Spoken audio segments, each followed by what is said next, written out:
Sorry. Try to squeeze that last one in.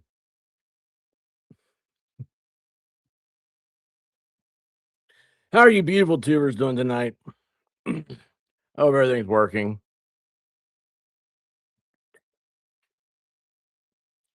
Daniel Berry Sports Highlights. How you doing, brother? Oh, man. He's got here. Oh, hey, member for 5 months. Look at you, man. Awesome. Thank you. What else happened? Hold on. I appreciate that. Look at little side eyes here. So, almost was late.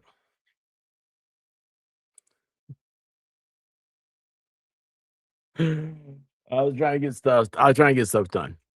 And it was Dollywooding stuff, which is good. That's June 3rd, 4th, and 5th. If you see that little ticker across the top. I was like, oh man, I just realized that no wonder I don't feel right. I don't have my stream set up the way I would like it. Hang on a second here. Let me pop this out. Pop out. Chat, you have officially been popped out. Anyway. Let's go over here. Yeah, it's not big enough. We need to embiggen it. Is that a word? Or is that my word? Embiggen? Can you embiggen things? I think you can. Why not, right? I know if I did that right. Well, I wanted to see bigger. So I like that. Anyway, oh gosh, I'm so far behind. Kimberly Ray, how are you doing? Shane, the train, Reynolds. He's he's Australian. So he has feathers and he can fly. So they go up to Ayers Rock.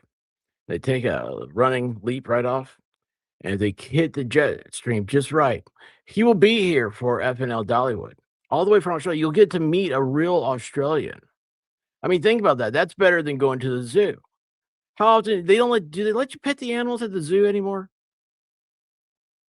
I don't think they do because that mom in Cincinnati ruined it for everybody with Harambe. She didn't know how to do it right. So Australians are like Harambe in a sense, except not, with a greater power.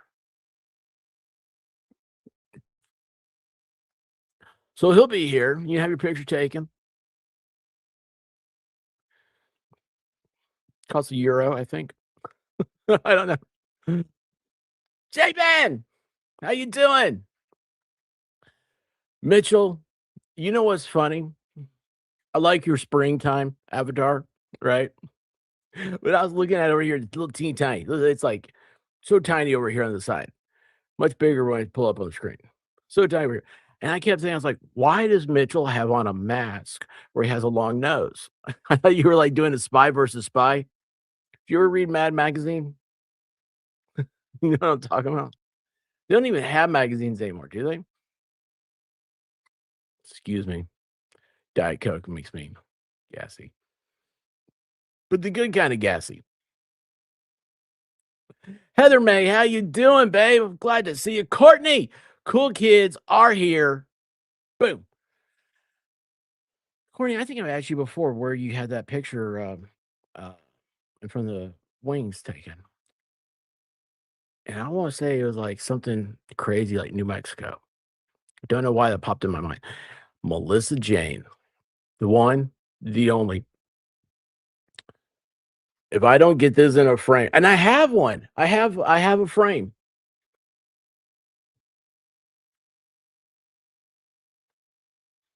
We're not going to talk anymore about that. Okay, we're not going to talk about my problems. Memento Mori, how you doing? I hit the like though about a kitten.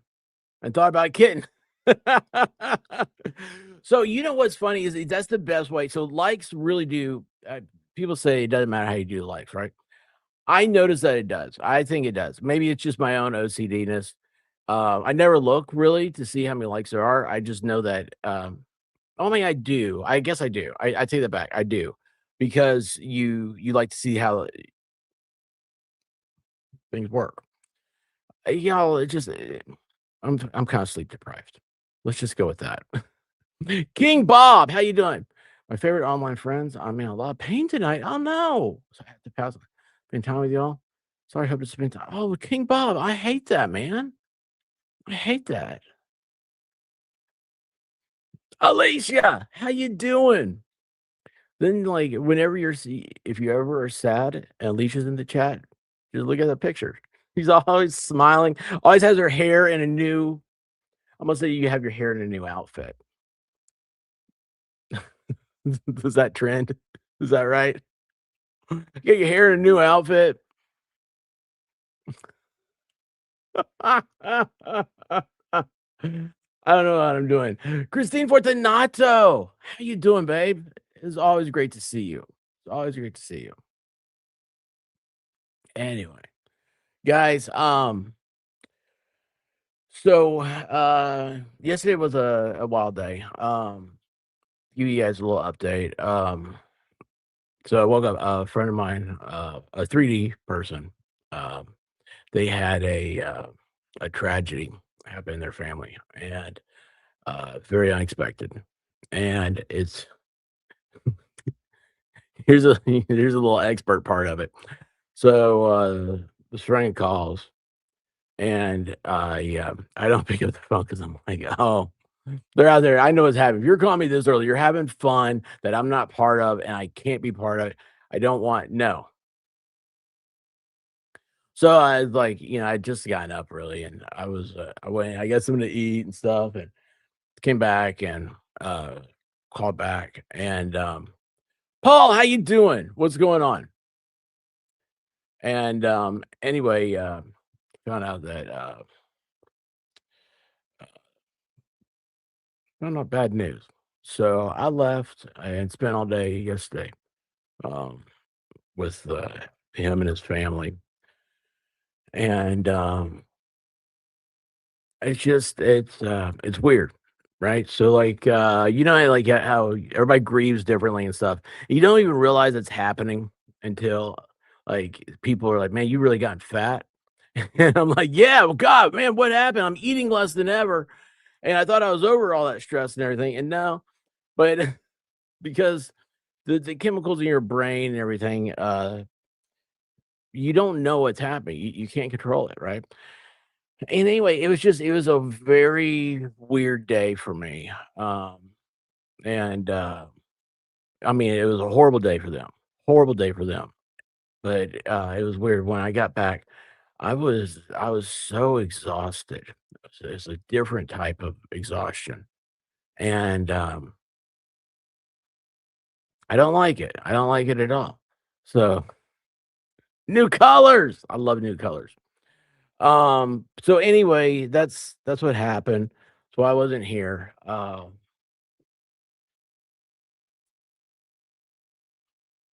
It happens. It happens. You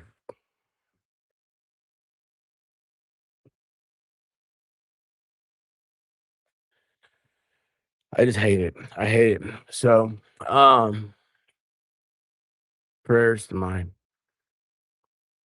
amigo, and I need to go on a diet after my holiday. The walking did not help. Y'all, Melissa Jane, she went to Japan. Sorry, I don't know if I'm supposed to say that or not. And she got married over there, or there was a marriage involved. I don't think it was hers.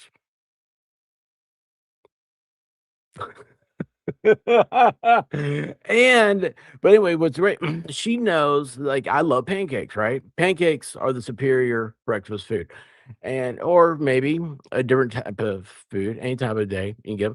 Well, I'd never heard of Japanese pancakes until met her, and that's a big thing. Holy, I know I say big, they're like, here I am giving you measurements again.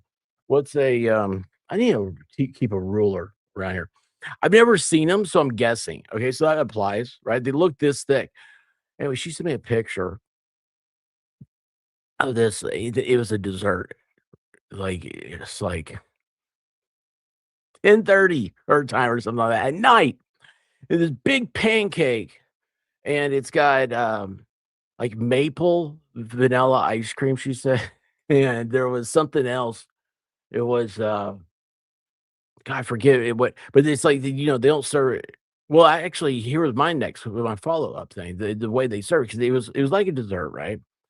And I was like, "Oh, I didn't think about this, like, can you get do you get chocolate milk for dessert?" You know what? I can't do milk. I can't do milk with pancakes because the syrup, there's too much sugar. I need water. But anyway, then she, went through a Japanese maple forest, the next day and, like, showing pictures of it. Now we're there, they're just called maple trees, but you know those little where they're tiny over here? Well, they're huge for Japan, alright? So, anyway, she showed where the Japanese maple syrup is made, and that was very fascinating because, for us, it's like a little shot glass is what you 'cause you know how, like, here you put a spigot in the tree and you drain the sap out into a bucket, or there it drains into, like, about like a shot glass for America. I think, like, was it like 1.5 ounces, some of that. I don't think they have ounces over there. I think they have, uh, stones. They measure in stones. But anyway, Squid, how you doing, babe? What's going on? Darth Vader, what's up? TC Mullen, how you doing? Wait, are you really a redhead? Like redheads are like, oh my gosh, I just saw something I missed. Sorry, I got distracted halfway into the redhead thing. Redheads, there's always been a thing about here because proportionately, there's always been more redheads in the chat than there should be, and which is fabulous. I mean, that's just fabulous. So anyway, I love it. I've never met a real redhead except for one. That's Dictionary Diva. It's the only redhead I've ever met. And that is, I am seriously a heart attack when I say that. Anyway, I miss it. Where'd she go? Where'd she go? All right, let's get this going here. Where is it? Why won't it pop up? Ugh, I hate it when it won't pop up. It's like it's lazy. There you go. K Ray. I talked about it yesterday. I was like, she just had all this done and she walks 5 miles a day. I don't walk. Wiggle, wiggle, wiggle, wiggle, wiggle, yeah. Wiggle, wiggle, wiggle, wiggle, wiggle, yeah. Wiggle, wiggle, wiggle, wiggle, wiggle, yeah. Wiggle, wiggle, wiggle, wiggle, wiggle, yeah. Wiggle, wiggle, wiggle, wiggle, wiggle, yeah. Wiggle, wiggle, wiggle, wiggle, wiggle, yeah. Wiggle, wiggle, wiggle, wiggle, wiggle, yeah. Wiggle, wiggle, wiggle, wiggle, wiggle, yeah. Wiggle, wiggle, wiggle, wiggle, wiggle, yeah. In units of measurement, that's what I finally came to that conclusion. Units of measurement. So, oh my gosh, yes, awesome. So, okay, the little Dollywood stuff. So we were working on that, but right before the stream here. Uh, it's Wednesday, Thursday, Friday, right? Wednesday, we go there's a place, it's a brewery. We go meet up there to eat, and then afterwards there's a main event. It's arcade and all stuff. It's to keep it casual, right? I figure people are coming in. We need to meet and be like, hey, how you doing? There's nothing better than breaking bread with somebody, right? And then Thursday it's the park. So see, it's Thursday. There's not as many people there as it would be on the weekend. So we have the park day. We get there like 10:30ish, 11ish. A lot of it depends on traffic. It's a lot of stuff. And then Mitchell, you love me anyway, you know it. Wiggles and all. And then also, well, hang on, if we could, we would. What's that? What I miss? Did I miss something? Oh, Oh, duh. Darth Vader. You're not talking to me. I'm a little slow. Anyway, and then Friday is the FNL Live thing. And I know that, like I've caught Baker a few times telling people about it and stuff. Y'all, there's just something so different about doing it from a live studio audience. And it's awesome. Something I learned today is the chemicals in your brain for nervousness is the exact same chemicals for excitement. So, people kind of get nervous like doing live stuff or anything like that. I don't know what that's like, obviously. I'm a Gerber baby, and I don't know what that means. But anyway, hey, speaking of redheads, how you doing, babe? What's going on, Kelly? Um, so what you if you say out loud, I'm excited. You smile, you have that feel, you get over nervousness. And I was like, that's a really cool thing. I don't know how that came into uh this conversation, but it's there. I think I'm going to have massive Dollywood FOMO. Well, I'll tell you what. Um, I don't even know. I wouldn't even know how to tell you about it. No, I mean, I don't. I really don't. Oh no, Courtney, you can't have FOMO. You gotta show up. Everybody's gotta come. We talked about redheads. We're a second ago. Yes, yes. Um, 80s Music Man. What's going on? Look, speaking of arcades and new avatars, that's cool, man. Hey, I don't know if you use Apple. Maybe it's if you don't use Apple, maybe it's in the other store. But there's a retro arcade app. I don't know why I'm telling you that. It just reminded me. Your thing. It has like you scroll and like you can pay like um Galaga. Galaga's one I really just like. I like Galaga, okay? Anyway, I'm just gonna stop talking. What is happening? I've had FOMO since last year. I know I can't go with taller. Yeah, you can. They have it's called Doggywood. Well, here's the thing. We take Valhalla, so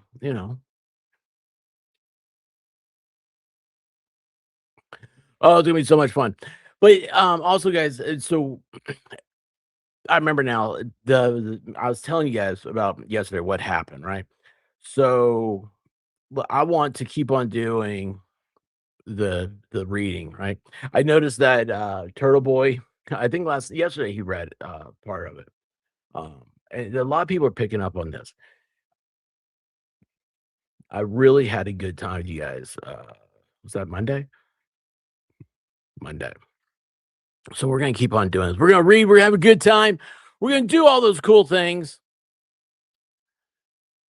Uh yeah, well, you gotta realize how they're like, she's not there like 99% of the times that I see him. And actually, you know what? She may be a bad thing for him because I think he feels more comfortable when she's around. So he kind of his leash, his tether is longer. He's never met a stranger. This is the guy who told me he never wanted to go on public, never wanted to see anybody, never want to do anything. He is the most public, non-public person you'll ever meet. And I'm so excited for everybody. Because you guys know me, I'm just a goober, right? But this thing, it's a cool big thing. And this year's gonna be unbelievable. It's absolutely gonna be unbelievable. Kelly Stabby says, stop talking about me when I'm not here and no button pushing. We can't help you. Kelly. Oh my.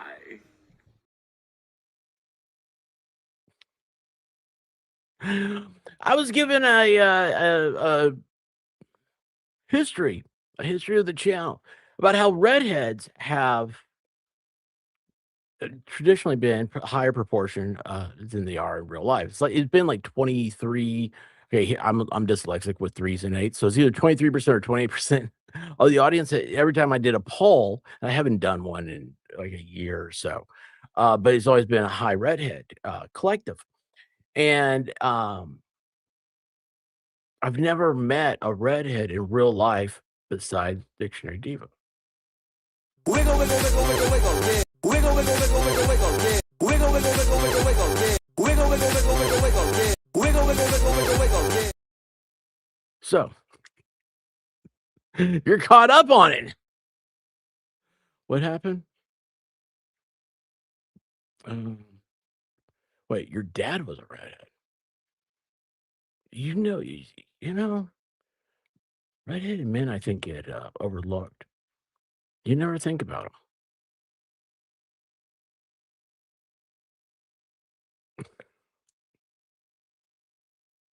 Thank you, Courtney. That's the best thing you can do. I know, Mitchell. I'm sorry. You know what? We're gonna have to put your avatar on one of the wiggles, and then it'll be easy. It'll be better for you. Redheads. Oh, that's a handful and a half.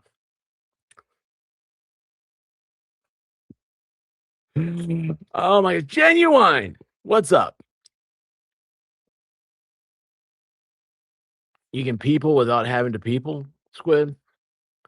Oh man, people are the best thing in the world. I love meeting people. I love hearing their stories. It's the I love hearing what people are passionate about. You know, it's just crazy cool to me.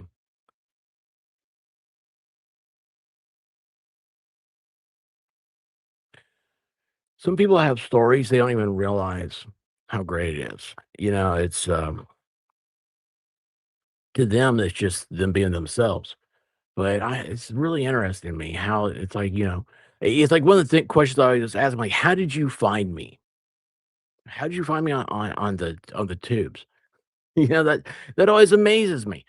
And I mean, why you're here? Why are you here? Stuff like that.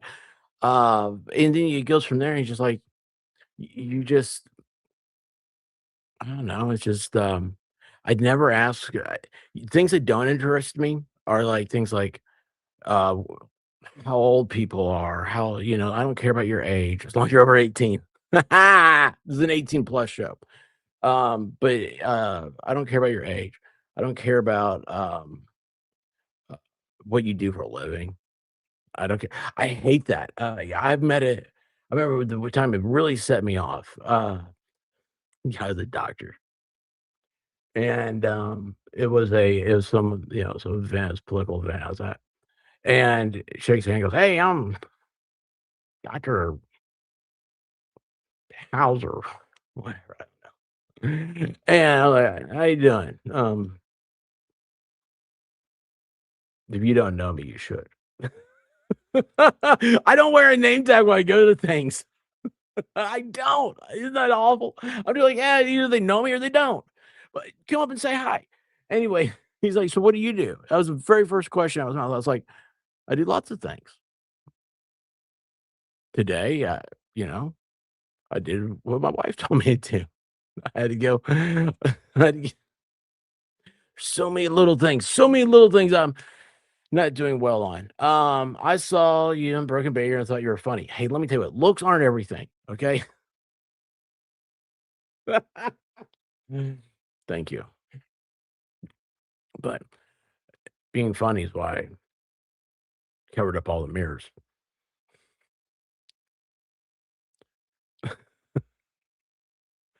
What happened? Oh, wait, on the bright side, my Gemma released a video.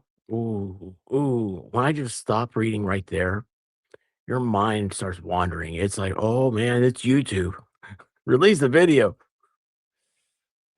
Should I read what you before I read it out loud? Should I read the rest of your comment? Nah, I like to live a little. Release a video that included me working with her dad in the gym post fall hospitalization. And people keep saying she needs to offer that more. Oh, cool. That's cool. Well, that's awesome. You have a gift. It really is true. You do what you enjoy and you never work a day. That's what Broken Baker sent you. Listen, he's bad news. Don't listen to him. No, Baker, he's an incredible person. Uh y'all, when I first started doing this thing, or I guess like our worlds, cross paths. I don't think I think he's like at 700 subs or something like that. I don't know if he hit 1,000 yet. I don't know why I say that. I can't remember, but anyway, that's right. Don't trust him. Don't trust him if he's sending you over here. But anyway, and still, you guys can see it to this day. There's so many little different things, and it's funny, Europe, Denmark versus America. I mean, I flat out say, "Look, I am very typical American. I do not know anything about other countries." and it is not out of the I mean, I enjoy learning about different cultures and stuff. I really do dig that stuff. We just don't that's not something we do in America, we're too worried about, you know, I don't know, football scores and NASCAR races, I don't know. Anyway, so I'm always like, "Hey, do you have over there?" Because I don't know what they have and don't have. And there's little things that are so different, like, the size of the refrigerator, like, they have small refrigerators, we have big ones. I don't know how to explain that, but it's like little stuff like that that I find so amazing. And then, but I also so then I start asking stuff that's very common sense to him, and oh, it aggravates him so bad. And one of the things one of the greatest conversations, this was at last year here. I learned about he told us about the bog people of Denmark. Do you know about this? Like, they have these bogs in Denmark that are so oxygen deprived that people have died falling in there. 500 years ago, 5,000 years, whatever it is, and they're mummified in there. And I'm like, "You mean like in Lord of the Rings?" And so then I just started asking him questions. I was like, "Do you guys have hobbits over there? Or do you have, like, hobbit-like people?" I don't know. I don't know any of this stuff. It's all new to me. It's very exciting, and he gets so frustrated. But, when I first met him, though, and it was so let me tell you what, I was one day I said to my wife, I said, "You ever notice how Baker says no a lot?" And she's like, "I've never noticed it." No. And then I said, that little clip right there, that came from Roseman Ranch. Because I told her that one day, and she's like, she goes, "I never noticed this before." And it's a fabulous thing. And he's always saying no. He got so used to saying no whenever I'd ask a question that he would say, "No." And then he would go, "Yes, we have." "Hey, Baker, do you have electricity over there?" "No, of course we have electricity over there." Oh my gosh, and I'm not doing it intentionally. I really do. I love the guy. I absolutely love the guy. He's look, yeah, there's few people that you enjoy talking about stories about and stuff like that, and he's one of 'em. It is. It is. Oh gosh. Oh, anyway, yeah, I think I tuned in after Baker said he'd be on FNL. He was 70 cents. Evan, hey, broken hearted, how you doing? Great seeing you. Um, yeah, FNL, man. That's oh geez, that's a thing, man. It's uh it always gets real hard right before FNL Dollywood. I always say every year, I'm like, it's gonna be changed after this. Um, we gotta start spicing things up, right? But anyway, no, there's some really good people. I've met some bad people on YouTube as well, and I don't like to talk bad about other creators. So I mean, I'm not gonna say anything about anybody, but you meet people and you're just like, you're on a destructive course. And when you like their goals and their focus, they're so minuscule, and it's like you feel like when you're talking to them that they're trying to get something, uh, from you to be able to talk about later. And I was like, "I don't like it." The other Mary B, look at you. Boy, I'll tell you what, did you ever see that you were the biggest hit?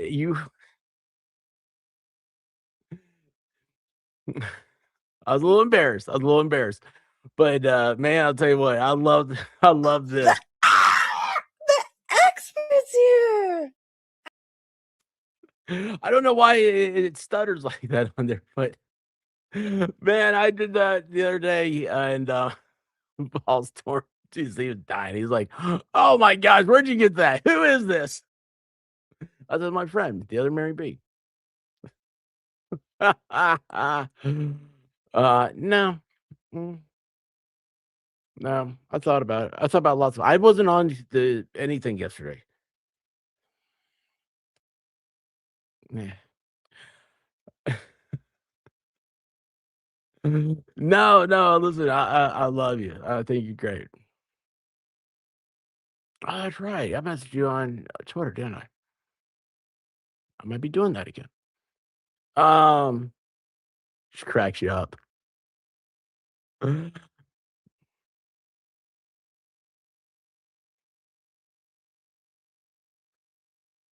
I discovered you on a group crew with MG Law. You know what? I kept saying Alicia. I was like, wait a second, why do I recognize your avatar? I kept messing up your name, Alley Cat. No, sorry. Sorry, you anyway, I was MG Law, all about the Hales drama. I thought you were funny and you acknowledge all your guests in the chat. I still try to, and I always hate if I miss my and I just saw somebody say hi to Hellfish. How you doing, Hellfish? What's going on? Amy, what's happening? You guys are sneaking in here on me. Alley Cat, uh, you know what was crazy? It was one time it was during the early stage of the Hales drama, and which I got lost in that because of my mom's stuff and everything last year. I need to catch up. I'm so far behind everything. I can't even get through this thing that I advertised tonight. Um, but I remember I did a stream and it was just I've never had so many people like before stream started and stuff. I was like, I don't know what to do. And I said hi to everybody. I was so humbled that people would come in here. And I've kind of done that ever since. But you know what gets me? I can't even tell you who said this. And it was more than one. They said that, I was the first time they've ever heard their name mentioned on YouTube, and I was like, "Really?" Like, it was a thing. I was like, "Oh, well, yeah, we got to because you guys are the show. You guys are y'all I mean, I'm just a mouthpiece, you know, I'm a nobody." Um,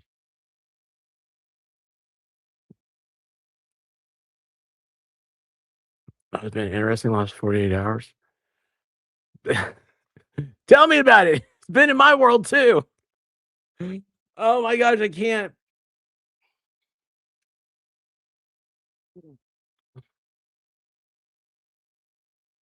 Y'all are like 6 something tonight, and I was supposed to be mowing the yard, and I remember the plants, remember I've been talking about I dug holes for my plant for these plants. They hadn't been watered, and I was like, "Oh," I cried, like, that's, everything because it took a backseat to that, and then my wife told me I had to take the doorbell off the door, and so it was all uh, I like Alley Cat, though. I like how it's Alicat, Alley Cat. Or am I just totally off par there? Nunya! I love you so much.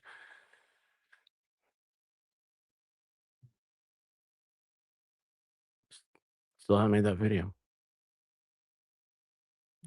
Please don't hold that against me. Please don't hold it against me. Mm, it's been y'all, that remind me of something else. Tomorrow, I have to call the doctor about my dad. Uh, so if I send out a message, I don't know what's gonna happen tomorrow. I'll tell you honestly. And I was supposed to, I think I maybe was supposed to contact doctor on Monday, and I didn't want to. I'll tell you the truth, I didn't want to. It has to do with his I don't know, his blood pressure just been spiked, and so uh,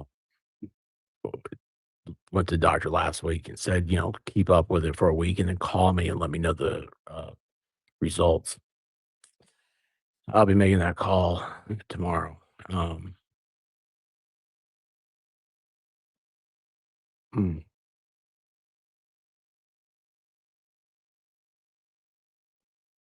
we're supposed to be having fun. Let's have a good time. All right, let's see. Where were we on this thing? Right? We have a thing, don't we? Don't we have a thing? So somebody's got a thing. If I don't. Somebody does. Oh, that's bright. Holy cow, that's bright. I'm gonna have to adjust my what do you call that? Brightness? Oh, I got it right. I almost said my light volume. I was going through my brain. I don't have a brain. It's just a smooth marble that bounces around up here that the squirrels play with. All right. Gosh, I'm out of focus. Look at this. I'm gone. You guys don't. I ran away. I'm just a voice in a bubble. Where are those nerds at? Where do those things go? Did I lose those? Yes. I think we should do one. Silver Fox, how you doing, babe? Thank you, Amy. Thank you, J Pen. It's just it's just, a fun day hiding army men around the house. What?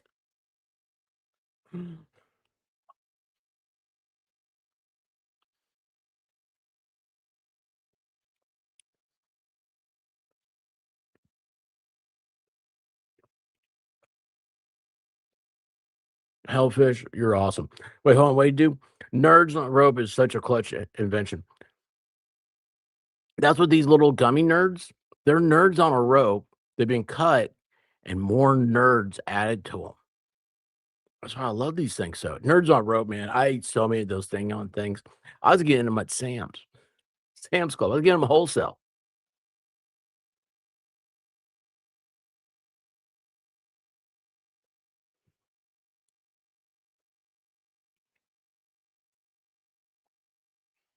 I'm inverted though, Mitchell. It's inverted. So which way's up?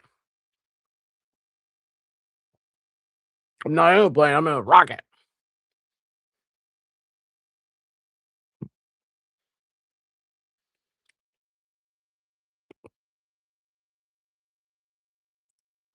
You guys remember this the other day? Our friends up there in Massachusetts, they're having a great time up there, learning all sorts of new things.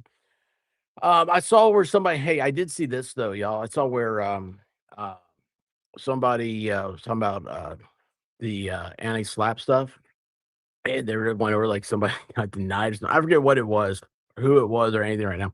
I was like, that's what we talked about on Monday. I was like, I in Massachusetts, it applies to your grievances with your government. And I'm like, it's so weird to me because that is the fundamental part of the First Amendment. Was your right to petition the government. Oh man, I might get one page and be like, all right, I can't. I'm done. All right.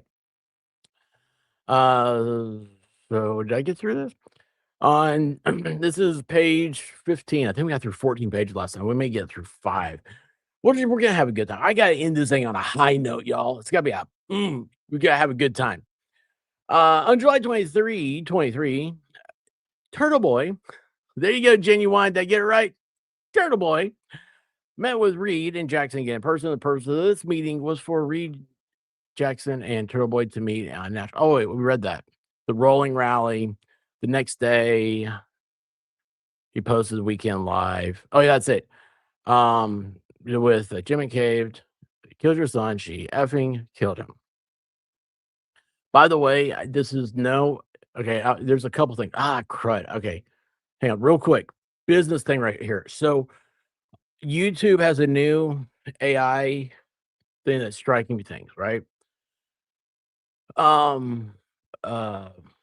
The Umbrella guy. This guy has got like 400,000 subscribers. Huge channel. He has a very distinctive voice, and they demonetized him evidently last couple of days for not being authentic. And evidently, you're not authentic if you just sit there and read stuff, blah, blah, blah. Remember, we are doing this for entertainment and education. The education part is let's learn about Massachusetts law, right? I mean, defamation, everything. It's a fascinating aspect of the First Amendment. It's something, New York v. Sullivan is one of the biggest cases, that start out this like, what can you say and still be protected under this glorious piece of parchment with a contract established by so much of the land and the blood of Massachusetts. Liberty was born there. I just want to know more. Debbie Joe, how you doing? Tug, no, yeah, Tug. Tug did. He's back now, but so he got taken down. So anyway, what the thing is that about like reading things and stuff like that, people are getting hit. Okay, it's not. I forget the word now. What they say, because there's several YouTubers that have been hit. They share their stuff. Um, I forget what it is. It's not interactive or something. I think it starts with an I. I can't remember the word. Kristen, how you doing? Then the other thing also is as far as saying these things, everything, these are public documents. I don't have, I'll tell you guys honestly, I started really thinking about this stuff, like this defamation thing that, that Turtleboy and Karen are being sued over. I started thinking about what is being defamed here. Okay, well, they're saying because Turtleboy said that they were the ones that did. I started thinking to myself, well, okay, I still think that's protected. I think that's protected to say that because of the circumstances. It's a very finite thing. The circumstances surrounding the cause. All right, it was in court. We're rank amateurs here, okay? Like you don't have 95% of attorneys never go to a courtroom. So few are ever involved in anything criminal, and to see it, from you have millions of eyes looking at this case, and everybody's nitpicking over it. Yes, you do. Listen, when Emily's trying to explain to me what's going on, my brain, I'm going from one side to the other. Okay, it's like a tennis match up here on what I think happened, and then I was thinking today, what do I really think? Who do I think is to blame for this? And I'll tell you this. You know who the first person, in John O'Keefe's, uh, passing, the tragedy, um, he was highly intoxicated. Think about this, if he had not been so intoxicated that night, do you think the rest of the events would or wouldn't happen? Now, does that excuse anything? No, it doesn't at all. And so everything from that is, and what I'm saying, it's just a hypothetical. But anything from that going forward, I'm not casting blame on anybody. I'm just really amazed because if everybody is, y- I mean, they're just witnesses, right? Why is everybody so different?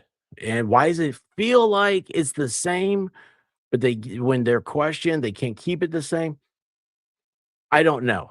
Whatever I want, like I said, we're all just rank amateurs here. Thank you. Um, what I do is gonna piss me off all night now. Which part? Which part? If none of them had gotten so intoxicated, he may still be here. And that's one of the things got me because I didn't realize that his blood alcohol, right? Am I saying this right? He was over a 0.2. Right? Is that how it goes? Yeah, 0.2.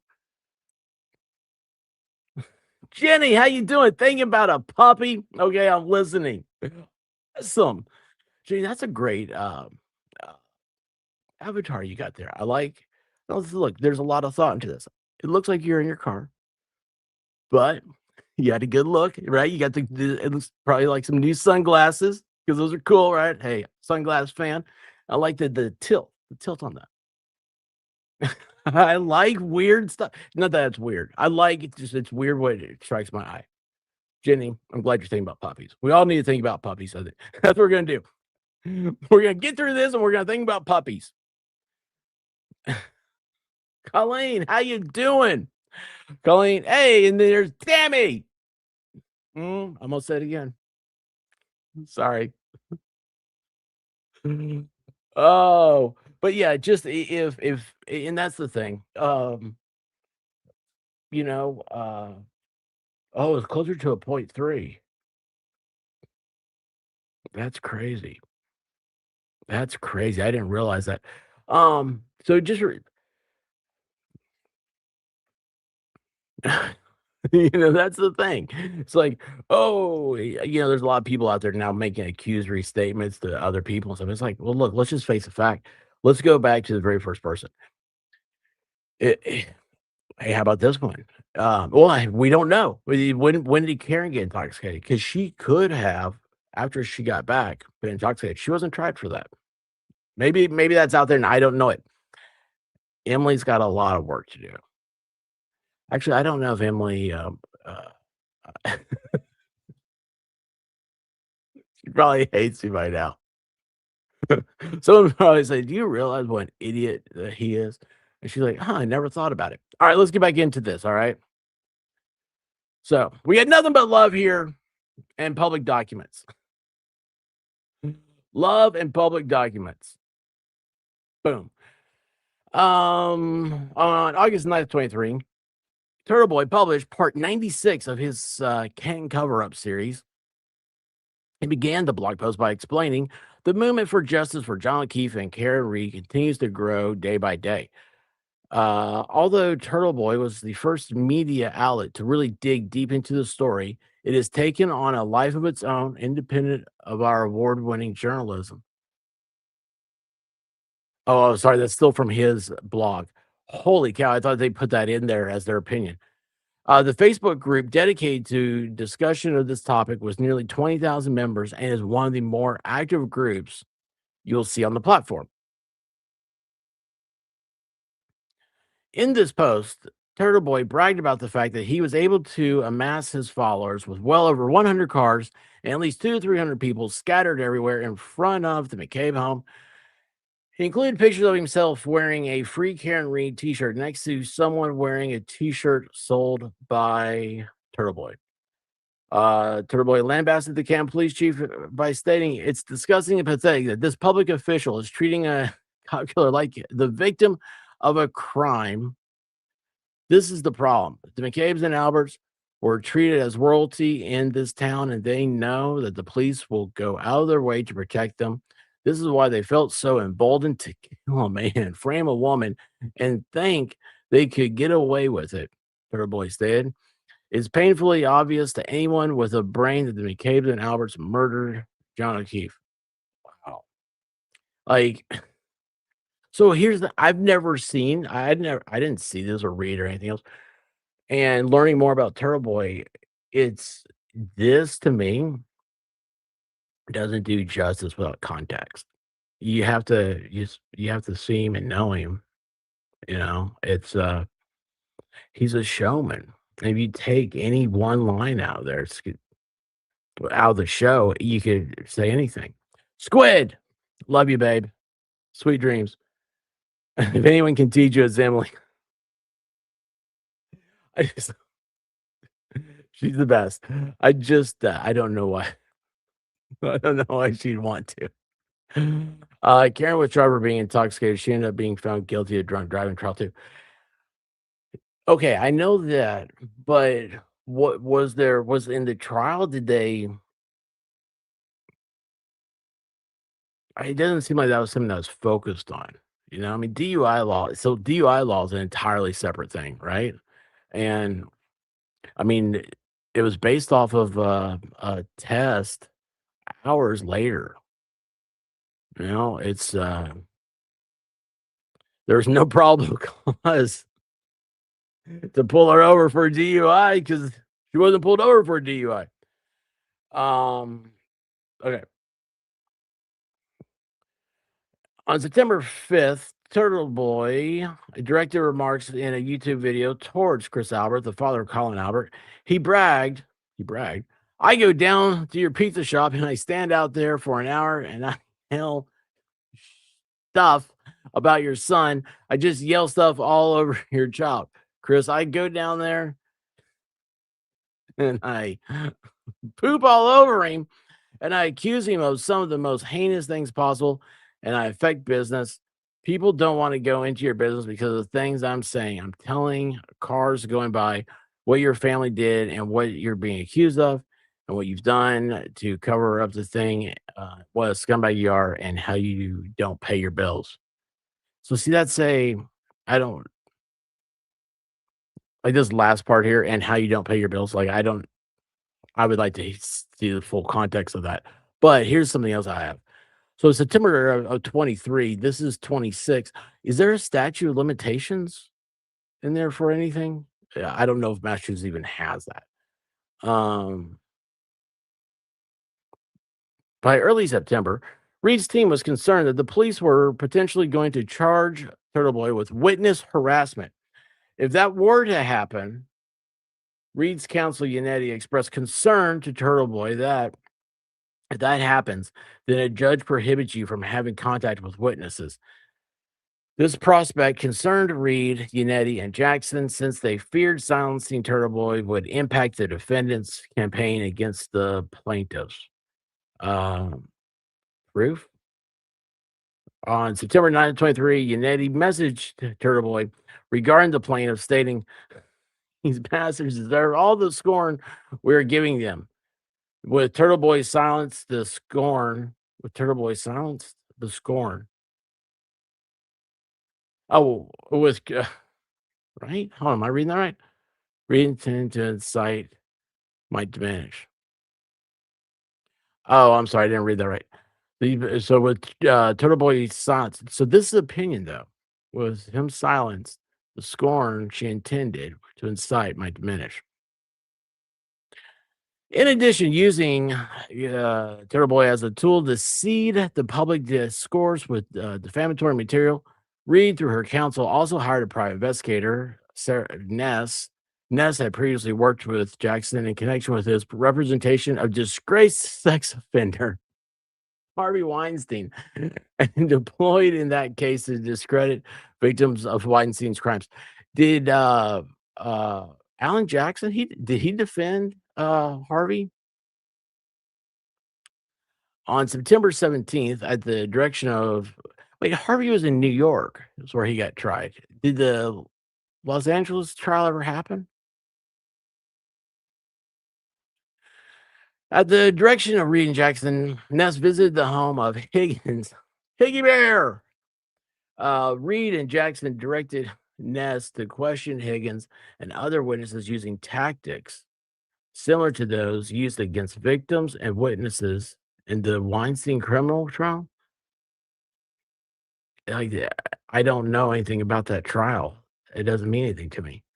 Well, Ness confronted Higgins. How did you confront him? I don't know about this either. Who Reed and her counsel knew was represented by counsel at the time.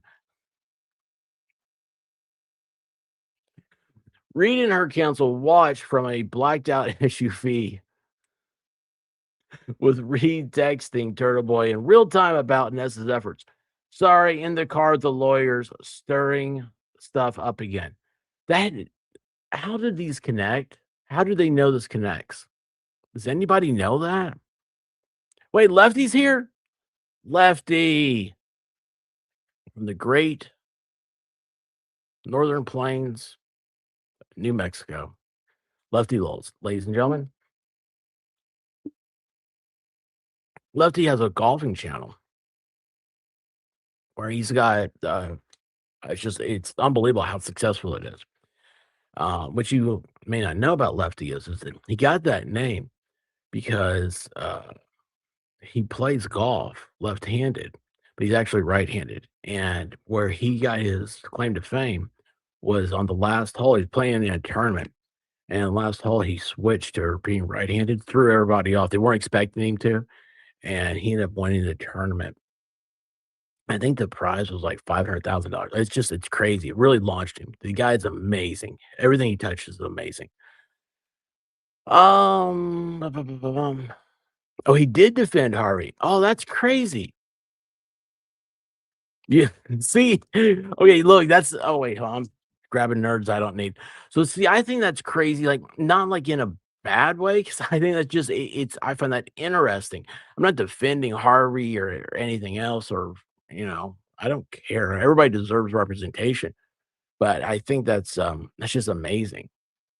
Uh, House defendant's attorney had to be laughing the whole time he put this together because he was inhaling laughing gas. Is that what you're saying?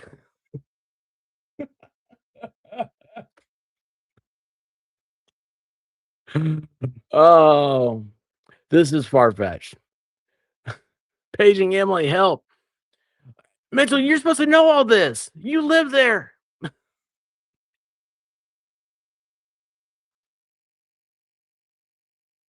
My last name was Ness. My kid would definitely have the middle name Locke.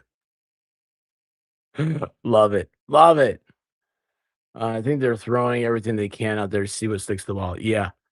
Um, I mean, right, Amy? That happens all the time. I always call it shotgunning. It's like you put a shotgun blast out there, just try to cover everything. Um, oh, he defended Kevin Spacey. Well, you know what? Kevin Spacey won his suit, didn't he?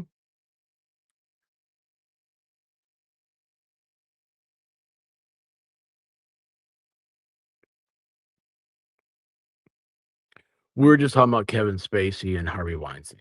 You didn't miss anything.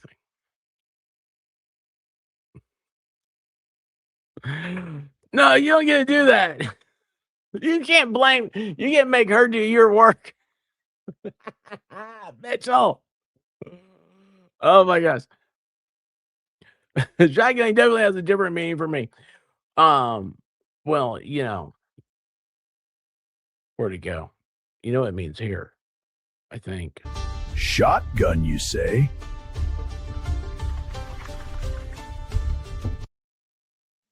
That's exactly how Valhalla does it. It just pours all over him. It's like, dude, you know how to hold a can up and put a hole in it? We need to get him a funnel. Island, how you doing?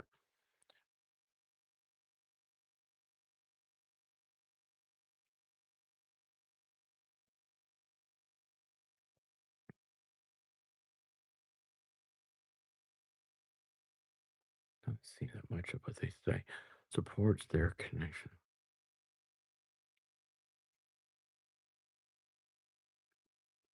Yes.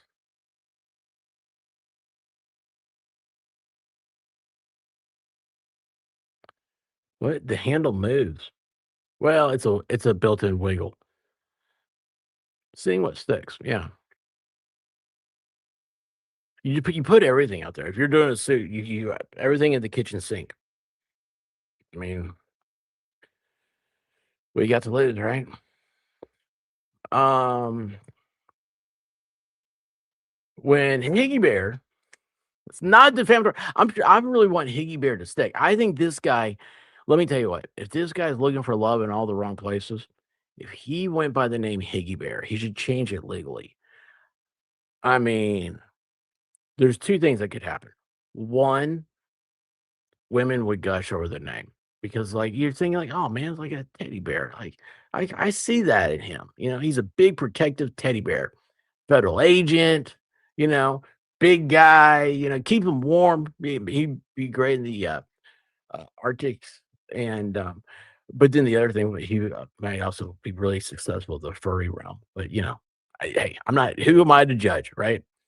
Uh, Following Higgins' refusal to cooperate with Ness, the defendants directed additional defamation and defamatory conduct at him as a federal law enforcement special agent with covert, undercover responsibilities.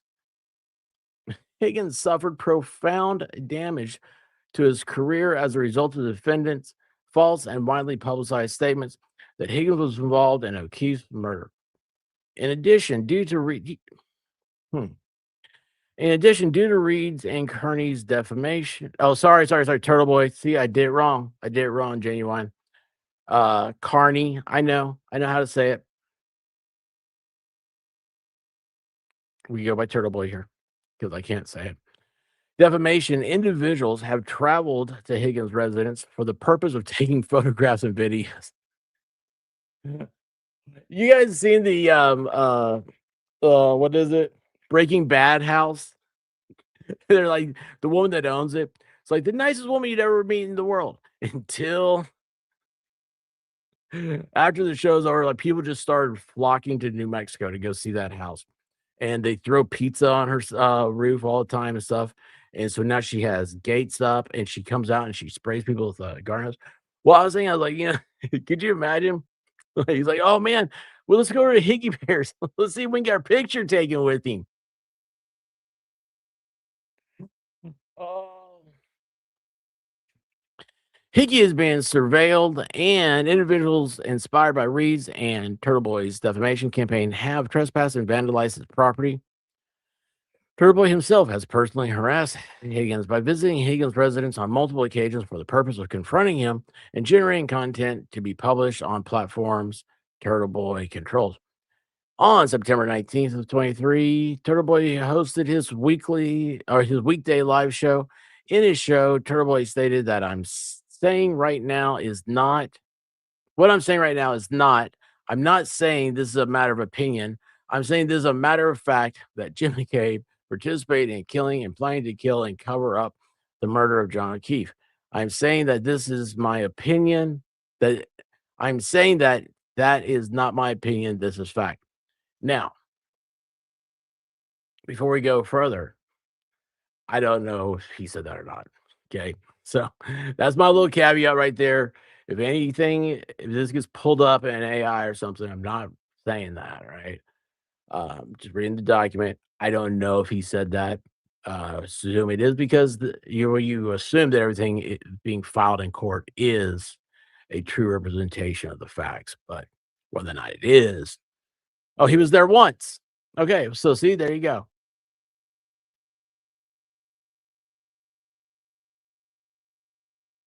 I think he retired. That's right. He's in Sandwich. Oh, that's right. I knew you guys were messing with me the other night. If I owned the Breaking Bad house, I'd turn it into an amusement park and sell tickets. Higgy can't do undercover investigations anymore. You know what, Jenny? I'm glad you said it like that. I've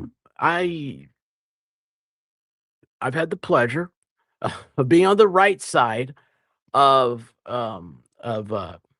undercover agents for law enforcement for drugs. Right? They're narcotics officers, and they do not look like Higgy. They do not at all. It's I mean, he screams federal agent. I'll give you another example. Valhalla, when I first met him, he was convinced I was a Fed. I mean, he's just like, I don't know. He's like, "You're a cop, though, right?" I mean, I'm like, "Why do you say that?" He's like, "I don't know." He's like, "You're a big guy. You got short hair." I was like, "Yeah, and you look like Valhalla looks like an undercover agent. He looks like one of the Sons of Anarchy's extras. Pretty kooky, Jamie James. How you doing, Jamie James? That's Jesse's daughter's name,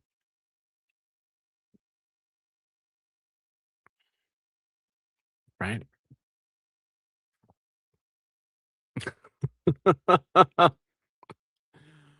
But anybody can wear glasses. I have different ones. You know what I found? Oh, I don't want to tell you. It's that time of year, y'all. I'll just say this. It's that time of year that we celebrate red, white, and blue around here. All right. Saying it's a matter of opinion that she did. Okay. During the same live show, Turtleboy also called McCabe's brother-in-law Bob Galvin. That's the first time I've ever heard of this guy. after someone sent Turtleboy $10 to his Cash App with Galvin's number. Turtleboy left a voicemail for Mr. Galvin in which he claimed, among other things, your sister-in-law, Jen, Wait a second. Is Turtleboy saying that John O'Keefe is a MFer? Is this right? Because that right there, holy cow, does he know something that others don't know?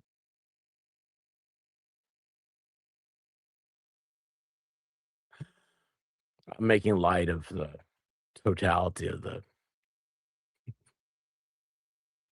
claim.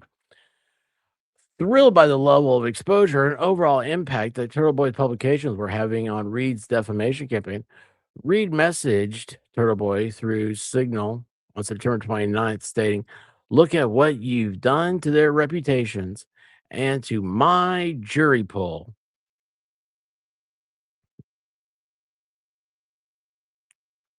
Chris Albert's business. This was Karen Reed, supposedly. Chris Albert's business is the next casualty, just a matter of time. Reed was referring to the public degradation of the reputations of, among others, the plaintiffs.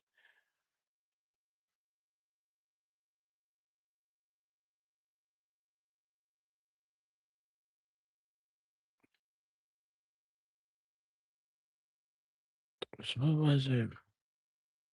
Okay. Around the same time, Reed and Turtleboy became administrators of the Facebook group Justice for Officer John O'Keefe and Karen Reed Turtleboy Official. As administrators, Turtleboy and Reed maintain complete control over the Facebook group, including the ability to approve or deny posts, delete posts or comments, and approve or deny new members. The group became a feeding ground for defamatory and harassing posts made regarding the plaintiffs. Reed personally posted in the group on several occasions, including instances where she shared confidential information regarding her criminal case and had not been previously made known to the public. Okay. You know, I know everybody's all excited when this thing gets started, right? Like when you're talking about like, oh, it was a Facebook page. Also, this is the first time I've ever heard of it. Okay. Think about it. I mean, y'all, I don't know the Karen Reed case. I mean, that wasn't my world that I followed. But holy cow, you would think that like if there was something so astounding over there, then I would have known about it. I would have been told. I mean, it's all everybody around me have it. I'll share this with you real quick. When my mom was in the hospital, I met a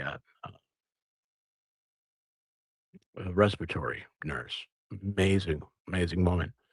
That she was originally from Massachusetts. And I asked her if she knew about the Karen Reed case. And she was like, "No, who is that?" I was like, "Really?" I was like, "I thought everybody in Massachusetts knew about this." And she said, "No." I was like, "Well," I gave her a little bit of fact. She's like, "Oh, that, yeah, that does sound familiar." She's like, "Yeah, but I didn't follow it." Like, she's like, "I looked at it, I was like, I didn't like her." And I was like, "Really?" I was like, "That's interesting." Like, yeah, I wanted to get her take on it. Y'all, she's from Massachusetts. Her family's from Massachusetts. And she talks to people in Massachusetts, and she had no idea about the case. And this was last November. What happens in 2D world isn't necessarily real. That's the point. So that's why I think y'all been doing this for a while. I think this is so funny. This whole ordeal. Everybody's all worked up. And it's just I think it's the Streisand effect, if you're familiar with that. I think that's what will end up happening here. Around the same time, Reed and Turtleboy became I did that, sorry. On March 12th of 24, Turtleboy posted a 2-hour recap following one of the last court appearances before Reed's first trial. In the video, Turtleboy stated, "We called them murderers because they are. They murdered John O'Keefe, and I will not shut up about that. You can tell them witnesses all you effing want. They murdered John O'Keefe. You can call them witnesses all you want. That is a fact. It's undeniable. We don't know who delivered the fatal blow, but they all effing did.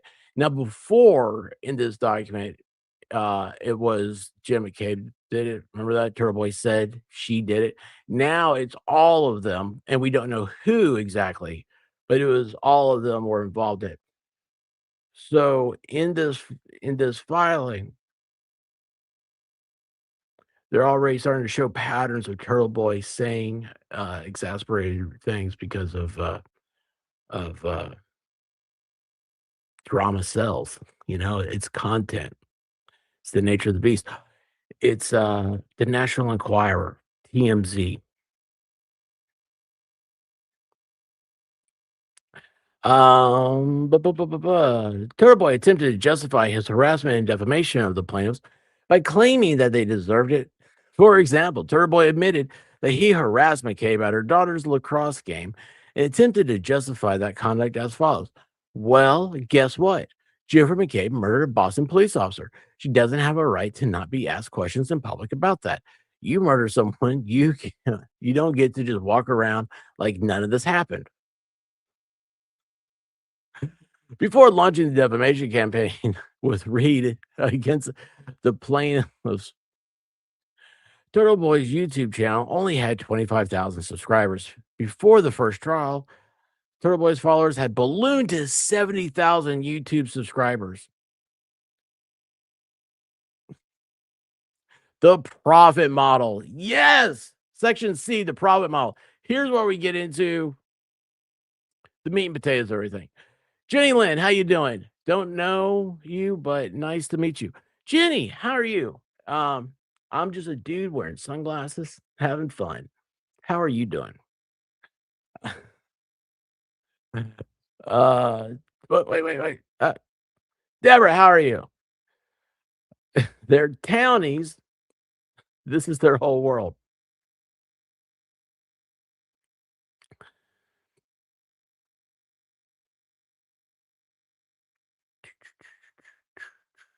I'm just seeing if I'm going back through here.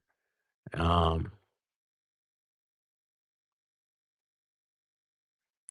keep hearing about this. I don't know who that is.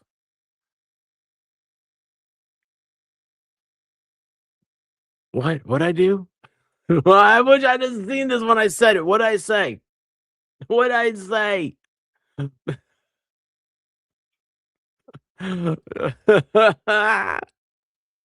Y'all, Amy's my conscience. I love her. I love her.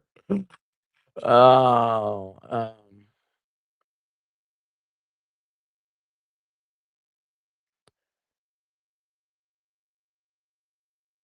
I just got home on Saturday. Well, I didn't know today was Wednesday. I thought today was Tuesday. A little bit off. A little bit off.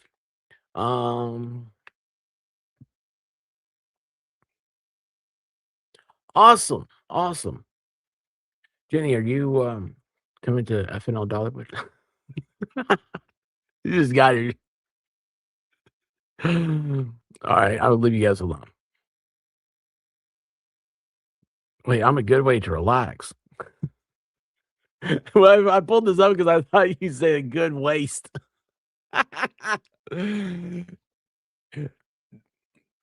Oh, June 3rd, 4th, and 5th, we have a get together. So on Fridays, I do. It's just the whole point of the show, Friday Night Live, is hanging out with your friends. We used to always do that, right? You used to go meet. It's like we're going to the waterfall, except we have no nefarious intentions. Can't believe I said that. Oh my gosh. See, this is Emily C's fault. Anyway, I like to just have a good time. At the end of the day, we're all gonna have fun. We're all in the same rock together. We need to have fun and do wiggles.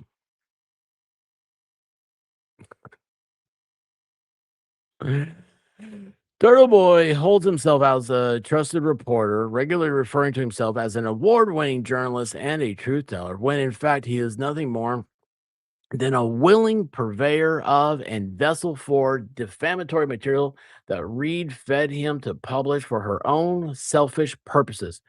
Once Turtleboy captures his audience attention with outrageous claims, he exploits their anger and mistrust by urging them to pay him money in exchange for products that echo the false worldview he promotes.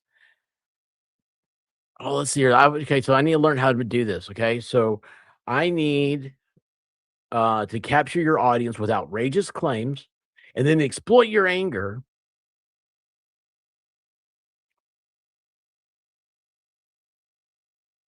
for products.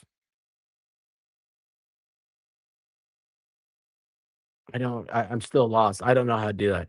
I'm not a good grifter. In his internet-based shows and content, Turtleboy hawks merchandise exploiting the Canton cover-up.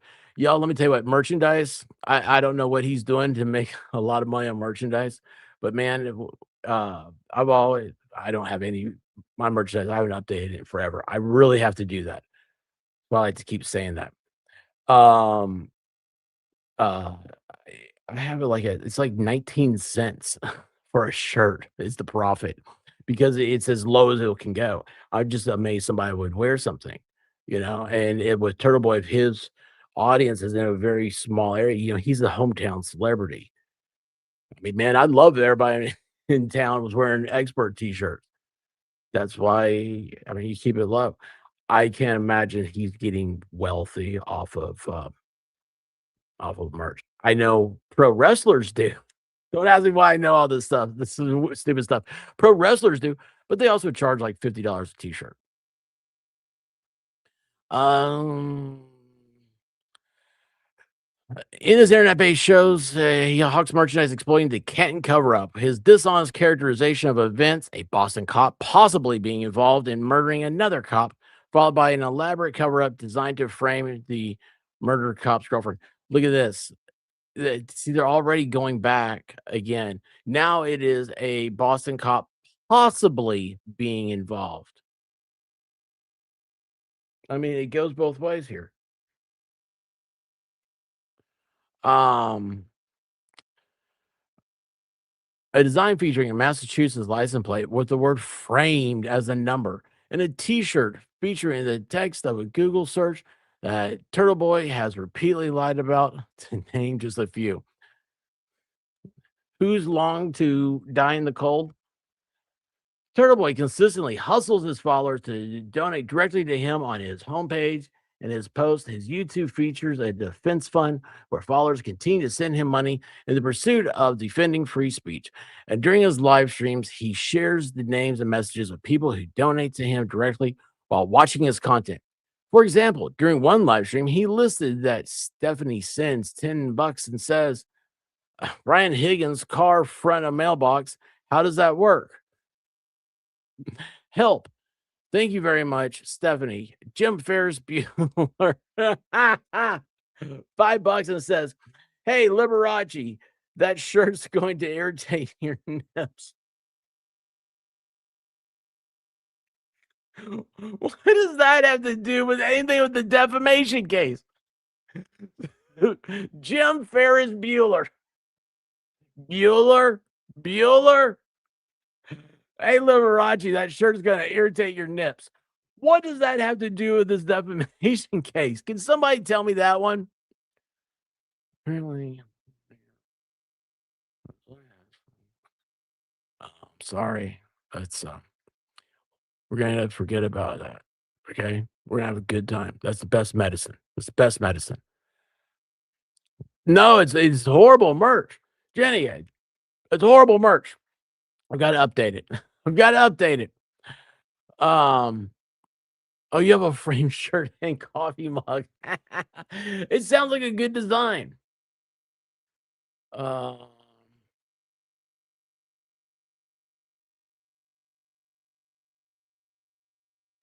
when he read the nips line, he fell out. Well, at least it didn't say tips. Where do we go?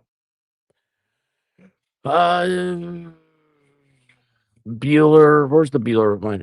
Jason EMT sends $5. No comment. Thank you, Jason EMT. Gary sends $5 and says, "What news station is covering the trial?" All of them. All of them. Rook sends $2.50 and says, "Free Karen Read." And can you say, "Hi, Jennifer"? Hi, Jennifer. Greg sends 50 and says, "Class of 94. We love you. We love you, John." Great to see that. Great to see that. Great. Thank you very much, Greg. Okay. And Laura sends $10 and says, "Please wear that shirt to court Tuesday."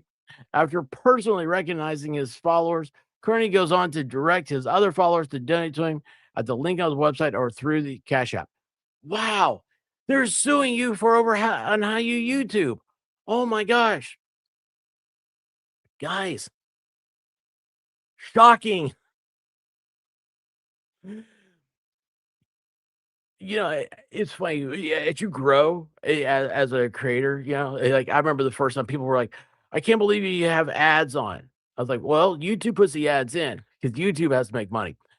And any money that they give us, because it's all based on a changing rate, it's like you got to pay for internet. You got to pay for like my phone because that's my camera as well. You got to pay for all these other things. They're like, and then here we're gonna put all this stuff in a defamation claim against Turtleboy.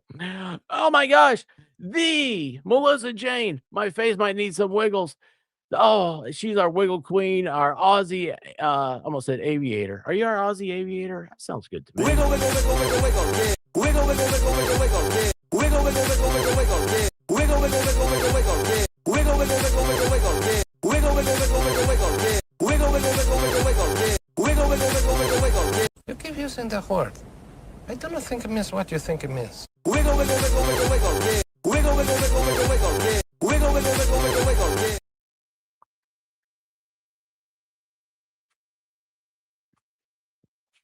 God, fed my nerds. Um, it's the Wiggles. Oh, I know people are like no Wiggles, but it's what it's from. It's a little clip out of "I'm Sexy and I Know It" by LMFAO. There's another little clip out of that I would love to get, and it's at the end, and you can't get. I don't know. I messed with it one time. I couldn't get it the way I wanted it, and it was because they have like all these different people, like they're like celebrities. One of them is what's that guy's name? All I can think of is his nickname, the Hedgehog. Oh gosh, Ron Jeremy. Ron Jeremy. It's a great video. LMFAO. It's Red Foo and his brother. House defendants are just jelly of TB. E-Chase! Where you been? Did you say? I've been all over the internet. That's why I'm E-Chase. Yeah, chase me.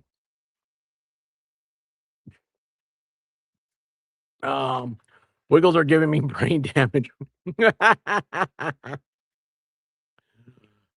Side Eyes is right. Embrace the Wiggles. Resistance is futile. I never thought that would become a thing. The original one, never mind. I'm not gonna say. Swiss Miss, how you doing?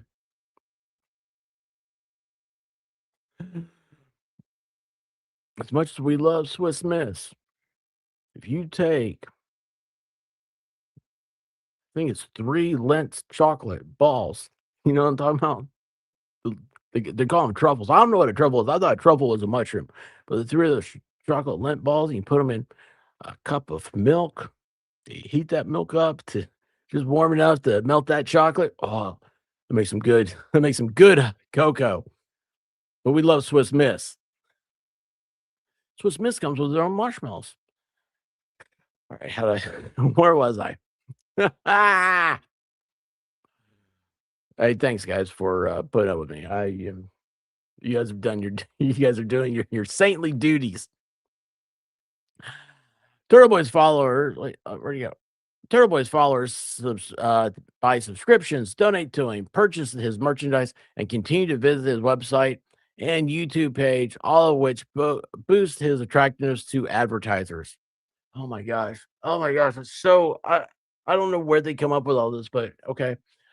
Um, I mean, maybe if you have local advertisers, but I mean that's a third party deal you're working out. But, oh, YouTube does want us wants tells all creators now that if you mention the, memberships, you're 3 times as likely to get members. I'm like, Why is this one weird random fact that come up?" It's just the whole thing is mind-boggling. But live and learn. Guys, I try to be as open as I can about the whole business side of YouTube. I'm not trying to sneak things and stuff. That's why I love seeing this type of stuff because I don't think they have a very good concept of how he makes money. I think Turtle Boy makes money. They seem to be focused on like Facebook and like his YouTube. But I mean, he's got a TikTok, he's got an Instagram, he's got all these other things, and he's got his own website, his own like newsletter and stuff, right? He is a local he's like a local DJ. You know, those guys, like your local shock jock type person, they would get deals like, I want Howard Stern to sell my product. And be like, "Hey, this is Howard Stern, and I wear Levi's blue jeans when I'm wearing pants."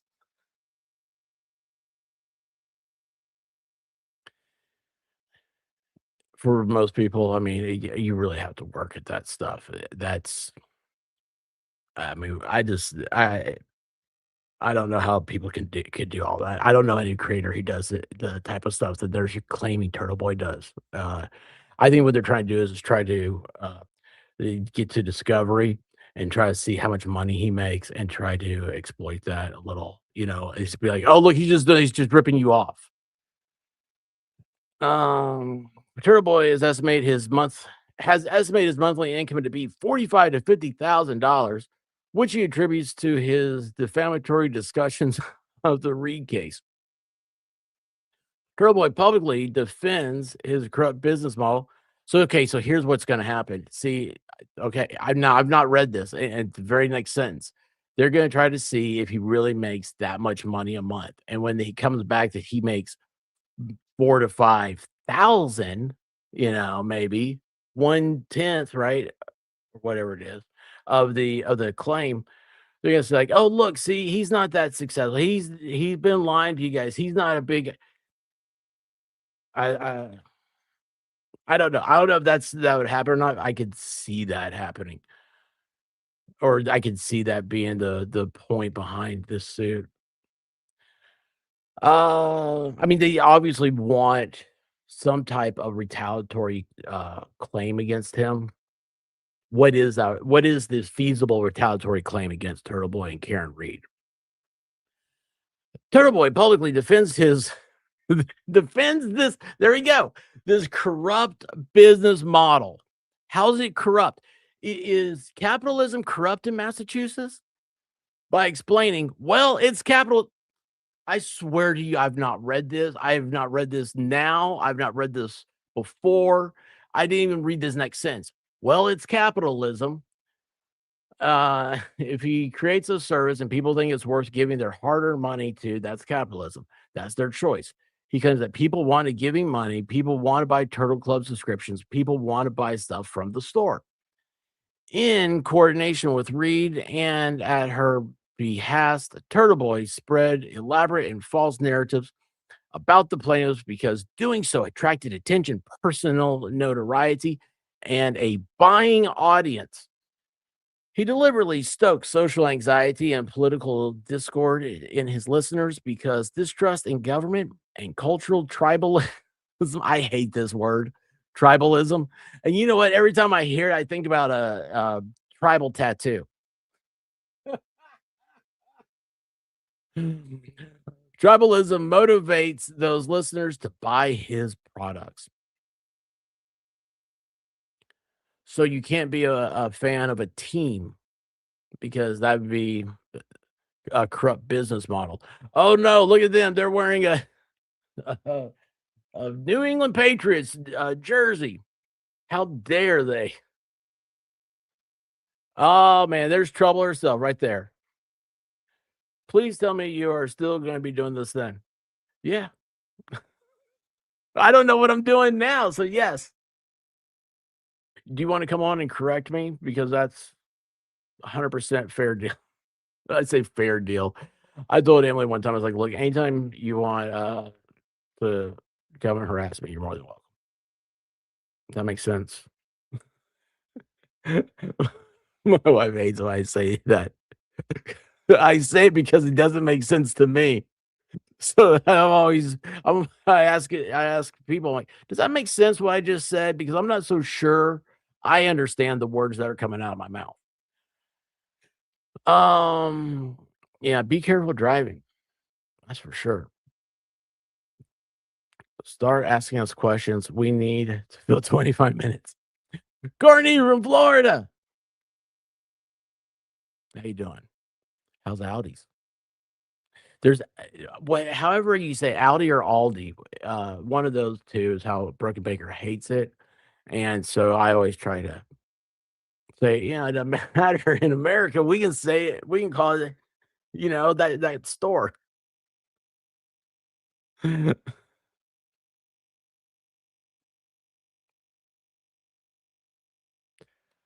I did not read that right. Yes.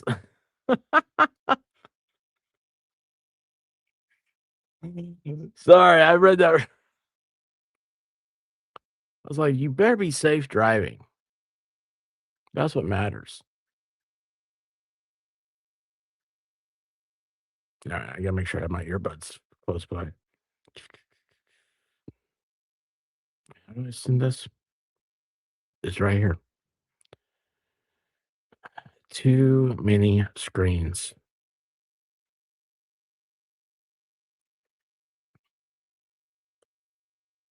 All right, there you go.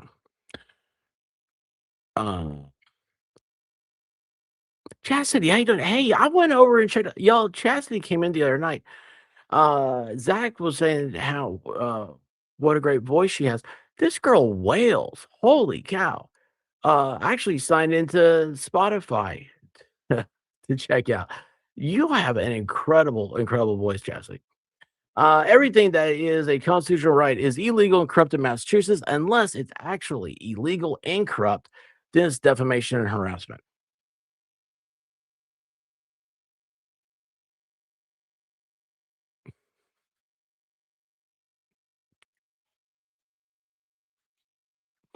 Oh, I love it. Put on pause. Yeah, I know. I know you guys like. All right, hang on a second here. Let me do this. That, and we go to this. I go over here. I go back over here. I hit this. I hit paste. I go click. Yo, I just put a link to Chastity's channel. Check that out. If you bookmark it, go subscribe or whatever. Go over there. She really does wail. I'm not so sure she's not AI. She may be AI. Jenny B or Jenny B. How did I get Jenny B out of Jenny Lou? Jenny Lou, welcome to the crazy place. I have so there's a Discord. Members, as a perk, I have a Discord you can come into. I've got to put the link up, the newer link. And then there's stuff on FNL Dollywood's in there. And there's a live chat. I try to go there on Sundays. I do a members only stream, and I try to go in there afterwards. I've had to miss a little bit lately, but I try to get in there. So Yeah, I mean, if you had to take a camel home after you've been out and you went to the waterfall, you had a few too many, it's all about how you get home. If you got it doesn't matter if you went to a waterfall or not. You get on top of a camel hump, you're sliding off. T42, how you doing? T, I'm glad to see you. I hope you're feeling. That was not what I wanted to do.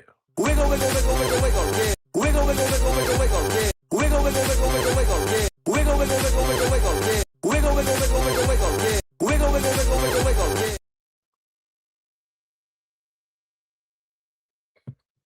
At least I didn't hit the end stream button. All right.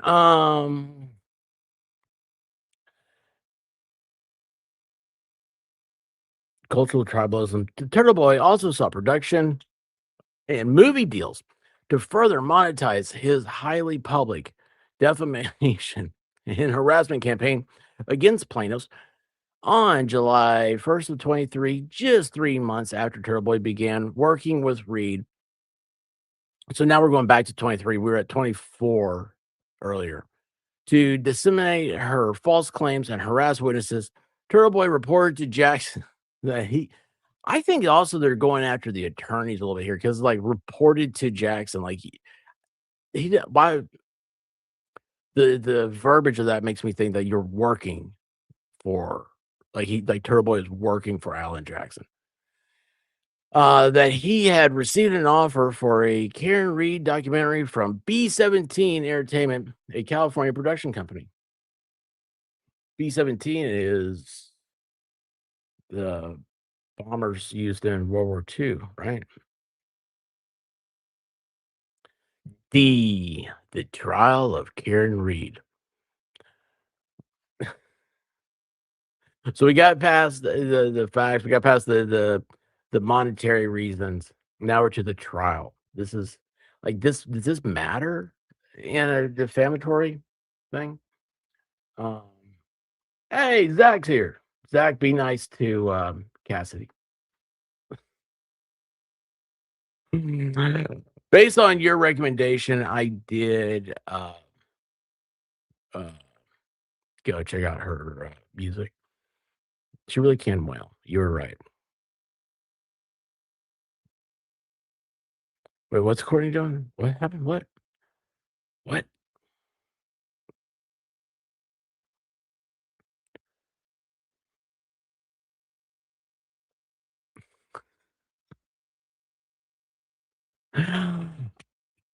What is up with the Kardashians? I mean, can somebody explain that to me? Like, whatever happened to who was she married to? Eminem or something? Snoop Dogg? Snoop Daddy? Kenya? Kanye. I love that guy. Oh my gosh, dude, that he did a gospel album. I don't like gospel music, man. That thing was good. My favorite song is talked about being just like Chick-fil-A, closed on Sunday. You take a day and reflect. Oh, wrong button. All right. Reed's first trial began. The jury selection. Turtleboy took to his live stream on April 17th and wondered if they can find jurors that aren't tainted already because Turtleboy is everywhere. He proceeded to claim that they can't find a jury in the United States of America anywhere, any county, anywhere because Turtleboy's too big.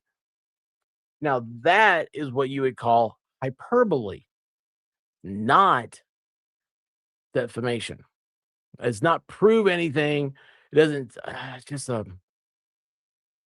it's an attack on speech. On the 20th,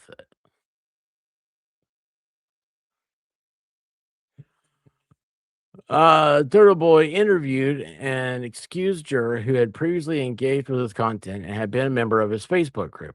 She explained that when she arrived for jury duty, she saw Free Karen Read signs all on the street, the people wearing pink in support of Read, and that she could hear the protesters inside the courthouse. She also said that everyone in the room said that they had previously heard about the case. During the same live stream, Turtleboy played a clip covering the courthouse from court TV. You know, what does this have to do with anything? I mean, this has this right here, this whole thing. Like, he interviewed someone. She explained that she arrived for jury duty, saw the free Karen Read signs. That has nothing to do with defamation. I mean, that has nothing to do with it. I mean, what is this? Is a whole thing right here. I wish this thing would work. I wish I could. Where's the stupid? I'm gonna push it again. All right. I wish I could. I don't even know where it is. I just hit the button. Well, I want to cross this whole section out. 81 has nothing to do with anything. During the same live stream, Turtleboy played a clip covering the courthouse from Court TV. Oh my gosh, is Court TV being sued also? Are they a third party in this suit? Court TV did it. Court TV did it. They just want Turtleboy to look like one big. And you know what's good about the way you spelled ass is with the dollar signs? I think that's very, very relevant. That way, it'll be easier to think he could have the ill intent necessary for defamation.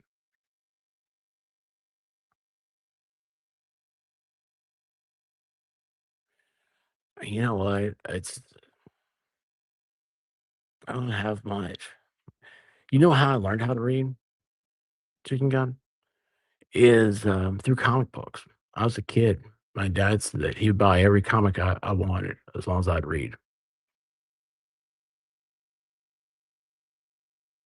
So all of this, you can think, you're going to say, thank you, Batman. Thank you, Captain America, Punisher.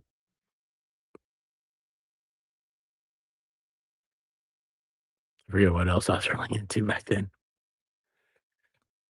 Oh, Melissa Jane's driving. Y'all, have you ever ridden with Melissa Jane? It's like sitting side by side with Princess Peach in Mario Kart.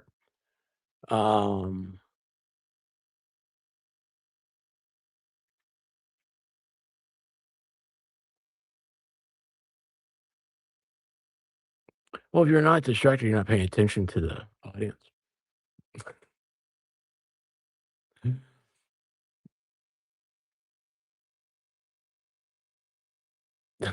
Facts. Heather, good night. As always, dream about me. So Court TV did it. He proceeded to verbally attack the host, who expressed dissatisfaction with the conduct of Kearney. Turtleboy and his followers, claiming it was disgraceful for them to harass O'Keefe's family. Turtleboy said, referring to McCabe, you know what's disgraceful? Julie Grant. I'll tell you what's really disgraceful is when somebody who Googled how long to die in cold at 2:27 a.m. because they wanted to make sure, or they wanted to see and find out how long it would take for John O'Keefe to die in the snow. When a person like that shows up with the O'Keefe family and rubs their shoulders and starts a support group called Peggy's Angels, that's disgusting. Ooh, I would like to have seen that one. That's pretty vicious. Turtleboy went on to say that McCabe's is sick and sadistic and twisted, and that he has nothing but hatred to her, as I should, because I'm normal. I'm a rational person. Any rational person hates Jennifer McCabe and is disgusted by her because Jennifer McCabe is a pig. She's a pig. She's a cop killing pig. Wait a second. She's a pig killing pigs. It's a joke. Solid joke.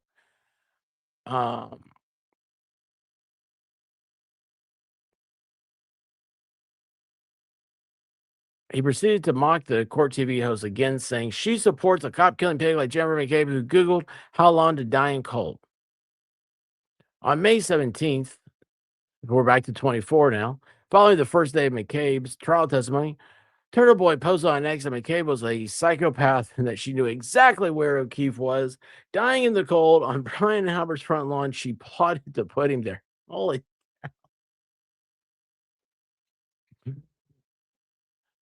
I laugh inappropriately. I mean, it's here's the thing, you know, I've learned a lot of people are very different. They have different ways of doing things, they have different styles, and I'm not somebody to judge. I laugh. I say I laugh inappropriately because I'm like, it's funny, and I'm like, "Why is that funny?" I wouldn't talk like that. I mean, now I still don't think that's grounds for anything. I think you have to just look at the totality of the situation. Now, I don't know what defamation laws are in Massachusetts. I don't know any of this stuff. I'm just saying we're just looking at, all together to watch the train wreck. Yeah, so maybe vicious, but also not wrong. I mean, can you not say that about somebody? I mean, let's see here. What's somebody? Oh, I can remember. So I try to forgive. Gotta forgive. And one of the best ways to forgive is to just not associate with people that anger you or whatnot. But if you think back, like there's a couple college professors, and I'm just like, where there were like people in classes, like, God, I hate that person. And I mean, there was a girl I couldn't stand. She was so sitting in the front of the class type. She very just under her breath laughed at stuff I said. Thing, it was so ridiculous. I just look, I've never changed. This is my personality, just turned to a little bit different at times. But anyway, this is who I always am. And I remember I called the girl, not to her face though, not out loud, but to other people. I was like, "It sure reminds me of the penguin." She was kind of built like the penguin, and that was very wrong of me, but I thought it was funny, and so I said it, and that became her nickname. I mean, it's not like we called her that. It was just we in our our circle of friends, right? I never knew her real name. I don't even know what she looked like. I just remember now, thinking of Danny DeVito in Batman. Like I said, I like comic books. She definitely wasn't the Catwoman. Meow. On May 17th, following the McCabe's trial. On May 21 of 24, Turtleboy published part 354 of his Canton cover-up series, in which he summarized the testimony of the plaintiffs and claimed that the plaintiffs lied their way through their testimony. He claimed that they all have nearly identical, well-rehearsed stories, which isn't surprising because they have had 2 years to make sure they have them straight and their lives depend on the consistency. He also explained that all the plaintiffs were caught in lies at some point during their testimony. Oh, I didn't pull that up. I'm sorry. So that's yeah, right here.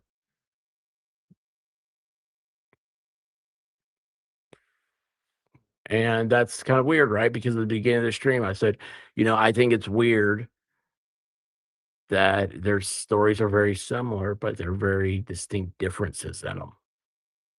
What? Courtney! Courtney!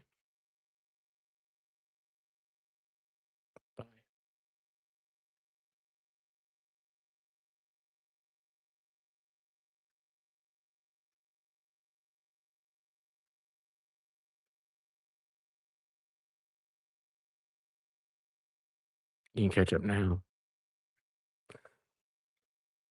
You get it, don't you, Mitchell?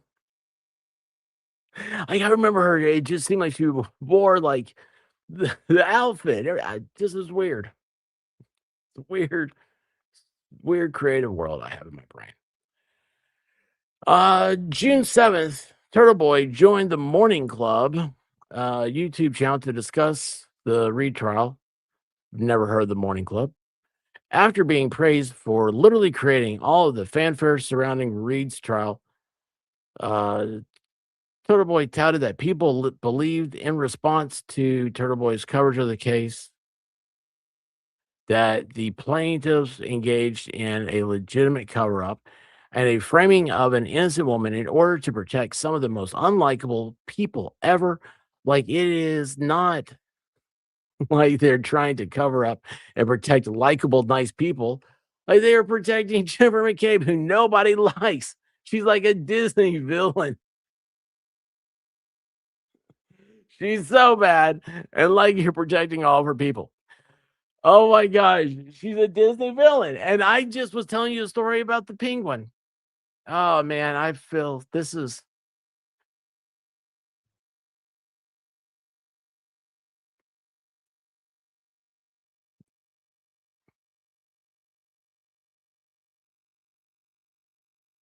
oh, wrong Courtney. Sorry.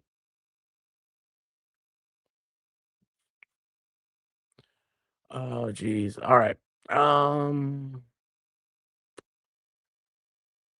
on June 22nd of 24, Turtleboy hosts his weekend live show as Reed's defense team began representing their case. During the show, Turtleboy directed comments towards a member of the Albert family and said, "Your family murdered a cop, a human being that," and then they covered it up. Then, oh, we have a grammatical here. See right there, there's a space. Hen, they blamed an innocent woman. This is not an opinion. It is a fact, is an undeniable fact. The bigger injustice is that John O'Keefe was murdered by the McAlberts and left outside to die. In March 25, oh, so now we're at the 2025. So we jump from June, look at this, June of 24 to March of 25. I'm betting there is a statute of limitations here. Well, they got to jump around like this. HBO released a 5-part. Oh, I saw that. I did see that. I don't remember anything about it though.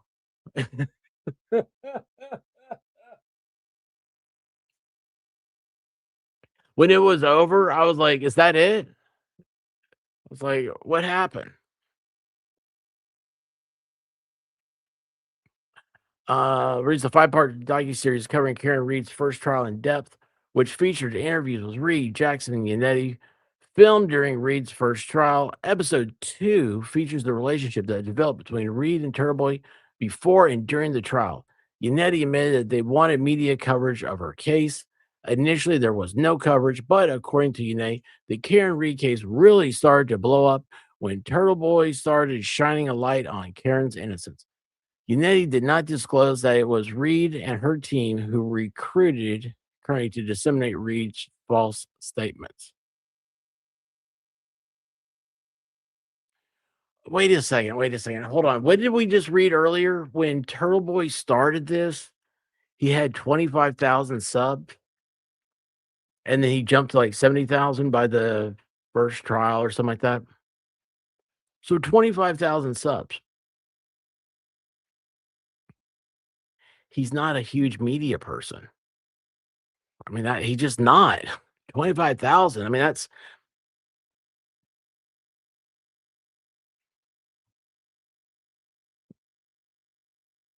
eh,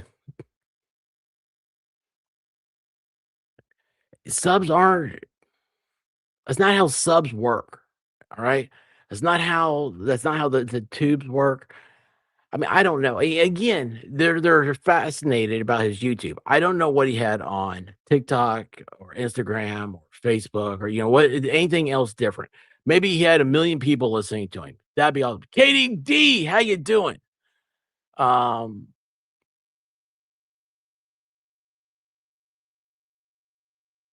what happened? He didn't disclose that because it wasn't them.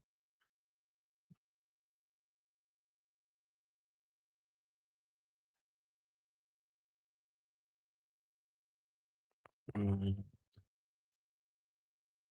Wait, it didn't discuss because it wasn't true. Turbo read Yanet's first filing and began investigating. Okay.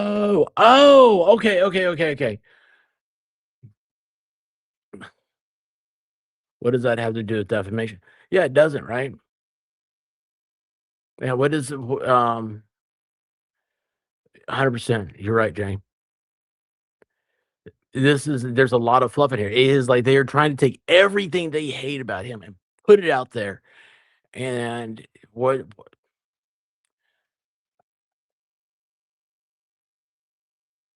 you know when stuff works in social media when it's organic. And our perfect example here is because well, like Amy's saying right here, and um, what was I already here this evening? If so, I'm back. If not, thanks for in chat. Katie D, how you doing, babe? And Debbie Joe says that we didn't disclose it because it wasn't them. It wasn't Turboy read the first filing and then he began investigating. Turboy found it. It's organic thing. It's not like they try to create this um campaign. Those never work on YouTube. They just don't.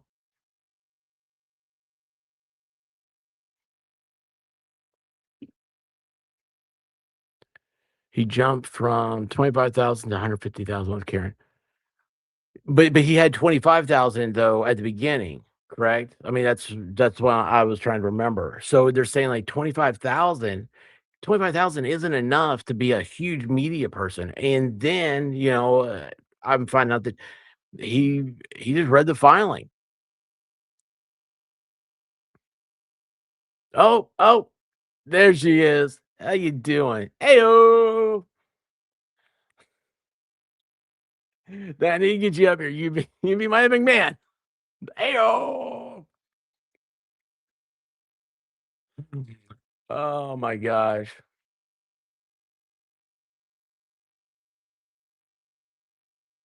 Reed's team did not directly bring Turtleboy to the case. No. So that's why they're trying to claim the oh. Why did I just do that? Why did I just move around? Okay. Sorry.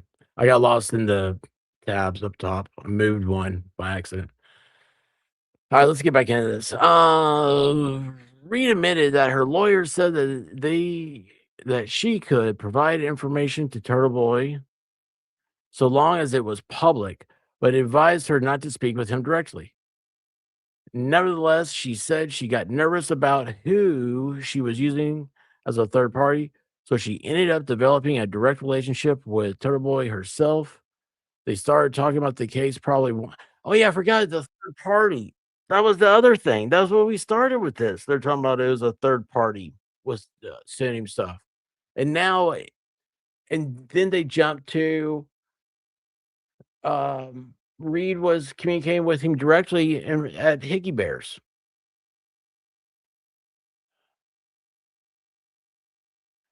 They started talking about the case probably once a day, 5 to 6 days a week.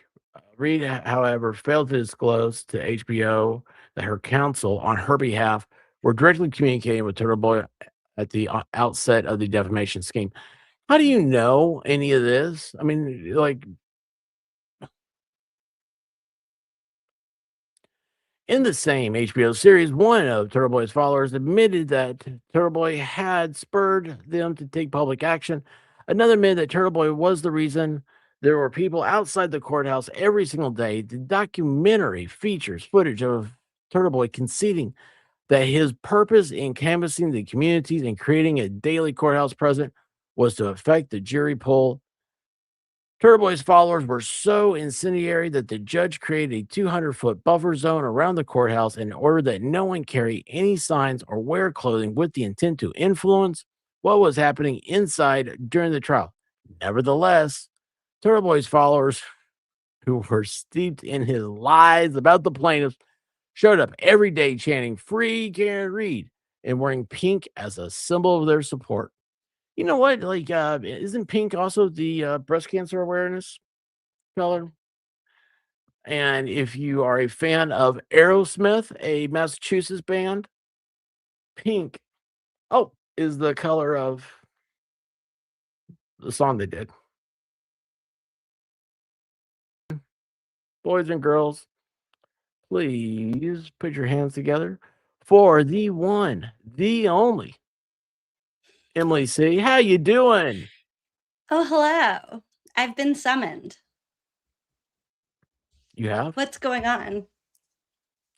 I don't know. I'm trying to read through this filing. I thought it was interesting the other day, and then I'm so confused. I know Okay, bits of I'm it. going to be perfectly honest. I know nothing about what's going on. And I get dinner with my best friend in real life once a month. And I spend half of that time trying to convince her that like I'm not involved in some weird online like alternate universe. And then I walked out of dinner and I've never had more DMs from people being like, expert needs you, get in there. And I was like, oh, okay. So I I was starting to listen to what you were talking about, and then I got distracted by listening to Chastity sing How to Save a Life. And Oh yeah. I just need to give her like the biggest shout out on the planet because like, hello, why is she not the most famous singer of all time on the radio right now? Because Chastity, you are so freaking talented. Holy shit. I'm like crying in my car. But now I'm here. Which one? Oh yeah. Yeah, that's she's just it's amazing. I mean, I just went to her No, page. literally. I was like, I couldn't believe it. I was like, holy heck, man, this girl The wails. first thing that She's I got a clicked on, I was Spotify. like, oh, maybe this is AI. Like maybe Expert was just confused. It was like an AI looking like song background thing. And then I scrolled down a little bit and I got to like a Zach Bryan cover and I was like, oh my God, no, this is like really Chastity singing. And hello, I need you to like, we need to talk. I need you to sing to me like all the time. Okay, but now I'm here. Chastity. I'm uncomfortable. I put on a sweatshirt, but I'm still, hold on. I gotta get cozy. Okay. Oh yeah, it's all about being cozy. You know, that's we have a no pants rule right here. So. I have pants on. I think okay. Well, one, I want to thank the chat for instilling confidence in me. It wasn't that they weren't. It wasn't that they didn't have faith in you. It was that I think there's a lot going on. So the point is, I truly have no idea what you've been talking about or what. But yeah, I've heard. I don't know what's been going on, but I would like to hear. There is so much in this filing that I feel like if it would be interesting to me to know what your take is like on face value, not knowing a lot of it, because I guess that's what technically, like if this ends up going to a jury, what a jury would be. So it is interesting to know what you're like, what are you taking away so far? Well, let's see. I'm trying to develop my opinion on it, right? And it kind of changes a little bit depending on what part I'm reading. Like, part of me wonders: is this? I mean, is it really just for defamation, as we know defamation claims to be, traditionally, or is it more like wanting to get all this stuff out there? I said just a moment ago, like if you're trying to create, you know, buzz, like internet buzz about yourself, your opinion, or your side of the story, then the best way for that to happen is to happen organically, and uh, you can't create the content. You can't make things happen, and this feels kind of forced in that way because there's a lot of stuff they're talking about, like, oh, and then Turtleboy did this. It has nothing to do with defamation.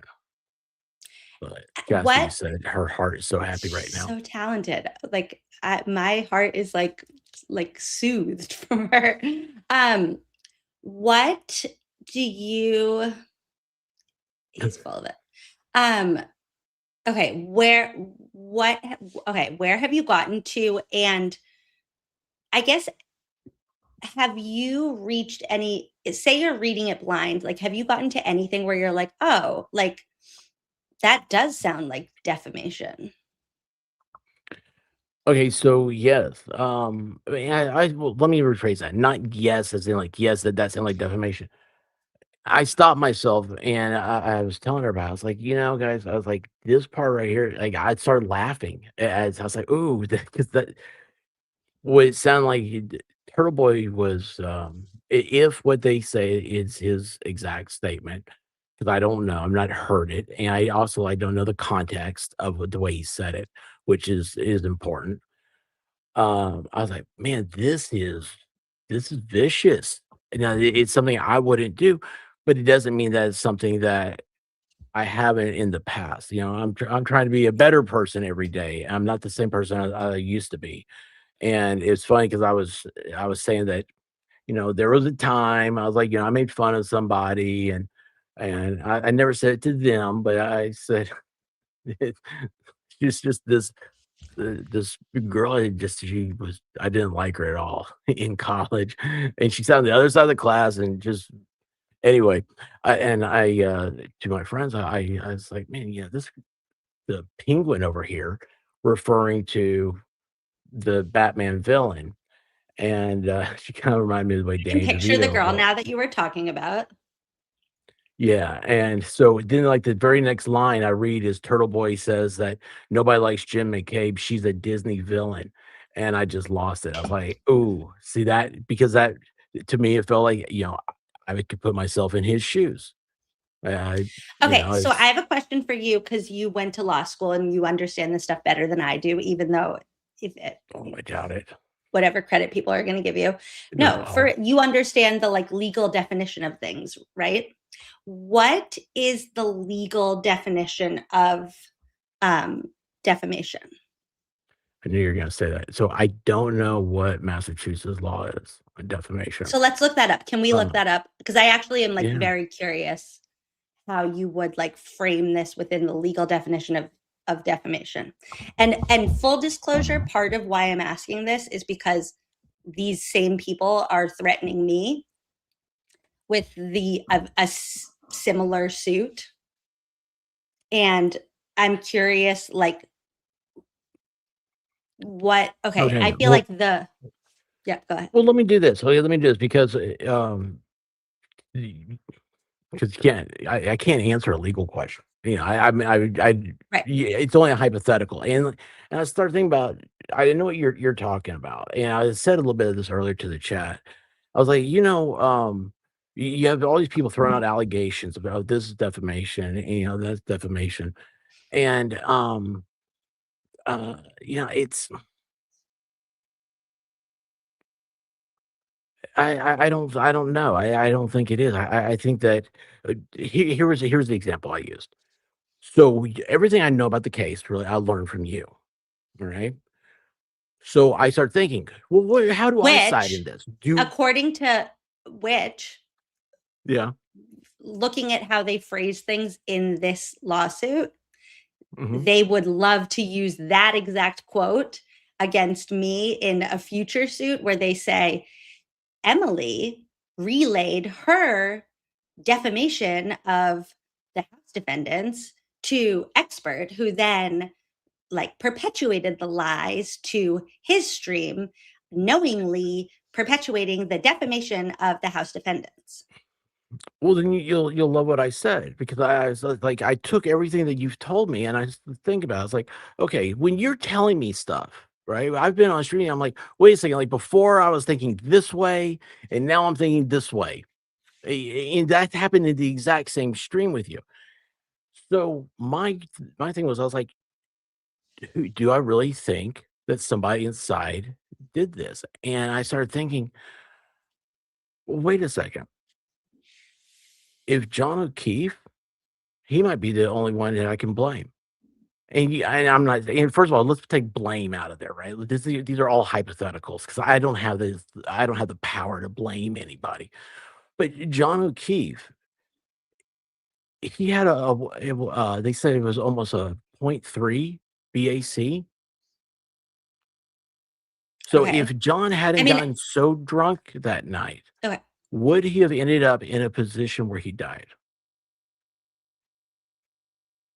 Interesting. So if he hadn't, you know, he's the first I one think you got there one, was like, that would be the only like something about medically. I'm not a lawyer and I'm not a medical doctor, but there is something medically where it's like once somebody has passed, they're like the alcohol content and the acidity like increases to a point where they like their blood alcohol content could like score higher or whatever than it actually was in the moment. Amy but if just you said remove him drinking, do it, yeah, what? mass law, Amy right here, yes. That was gonna be the a next one. false statement published to a third party that harms a person's or entity's reputation, causing ridicule, contempt, or economic loss. I mean, if that's all we're going by, like if that is the standard for defamation to like defame somebody, that's like I feel like people are like defamatory every day, like on um like In the car. Yelp. Like say you're on Yelp and Oh, you're yeah. like I went to that restaurant tonight and like it sucked and like my steak wasn't cooked and my waiter was terrible and blah blah, and it could not be true at all like that. So if that is the bar, then like I guess we're all committing defamation every day. Well, you have to have the intent. You have to have, do you know that it's a false statement what you're saying? Are you intentionally out there, or are you so reckless with it, that you know or you should have known not to say it? But Right. so if false statement about them, also you look back and you say, well, it wasn't a false statement. Just because you don't know doesn't mean it's not a true statement. I don't know anything about Massachusetts, and also being a Commonwealth, that's a whole nother story. But it's No, Commonwealth is I just a don't know. weird way to You say have to look state. at your intent. Did you intend to go out there and ruin somebody's reputation?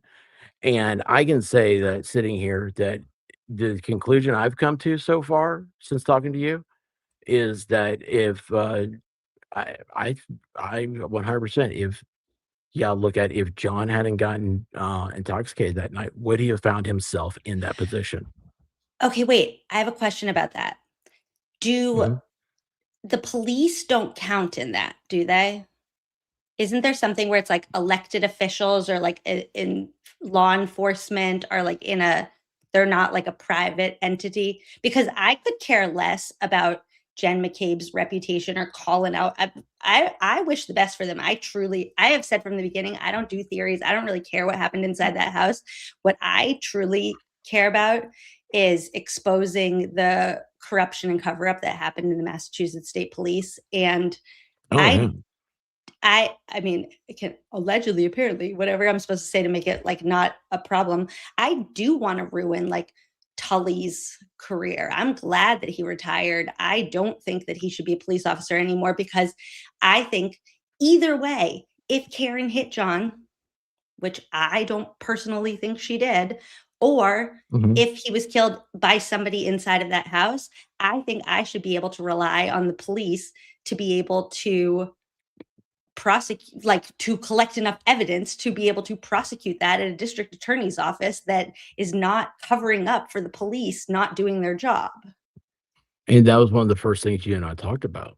And I was like, So at the end of the day, the government, you're paying for them. Like you want to be sure that the fire department shows up, and they're not going to look and see you. Okay, home before we go to that call, who is it? yeah, You dial 911. You are not dialing 911 to sell Girl Scout cookies. You are dialing 911 because at that moment you are in such dire need. You need experts in that particular instance, whether it be fire, medical, or law enforcement. You need them and you're at a panic mode. And if you have unreliable and corruptible people during that call, that shocks the conscience of everybody in America. Like that is our very foundation, is that we have a faith in our fellow man to be there and help us. Like the Good Samaritan is not a fairy tale. It's a daily thing, and that's what you should all. The best thing you can ever be is the unsung hero. You help out that person whose car's on the side of the road. You the person in front of you is 50 cents short, of buying their Yeah. drink. You give them $1. Whatever it is, that's just being part of a society. It's part of a Okay. civilization. So then my question for you is, if they're trying to claim that Aidan, let's start with Aidan, because I feel like there are actually like two separate things happening in this lawsuit that are somehow connected. But if they're trying to say that Aidan intentionally set out to cause harm to Jen, Colin, Brian's reputations, he didn't Mhm. know them. So why, if we're saying that intention is the most important part of that statement, what would his intention be to cause harm to 4 strangers that he's never met before They answered and had that never heard of? question they answered that question in what I've read, like what, page 25? They've answered that in the first 25 pages of their claim, is that he did it for money. So So you're saying he that saw so you're financial saying he did gain. not, And I'm he only asking this didn't, because I really do want to like be able to see this from a lens like outside of my own kind of like too deep in it to see. So, okay, so you're saying that there was financial incentive for him to kind of tear down their reputations to build up they his. say that everything he did had a direct financial thing, and include like, super chats and stuff like that. And that's not how social media works, And though. so he didn't have super chats.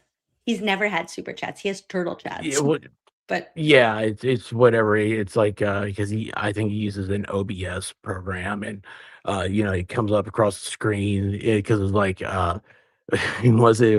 Jim Ferris Bueller was one of the people that left a comment, and it's uh I mean,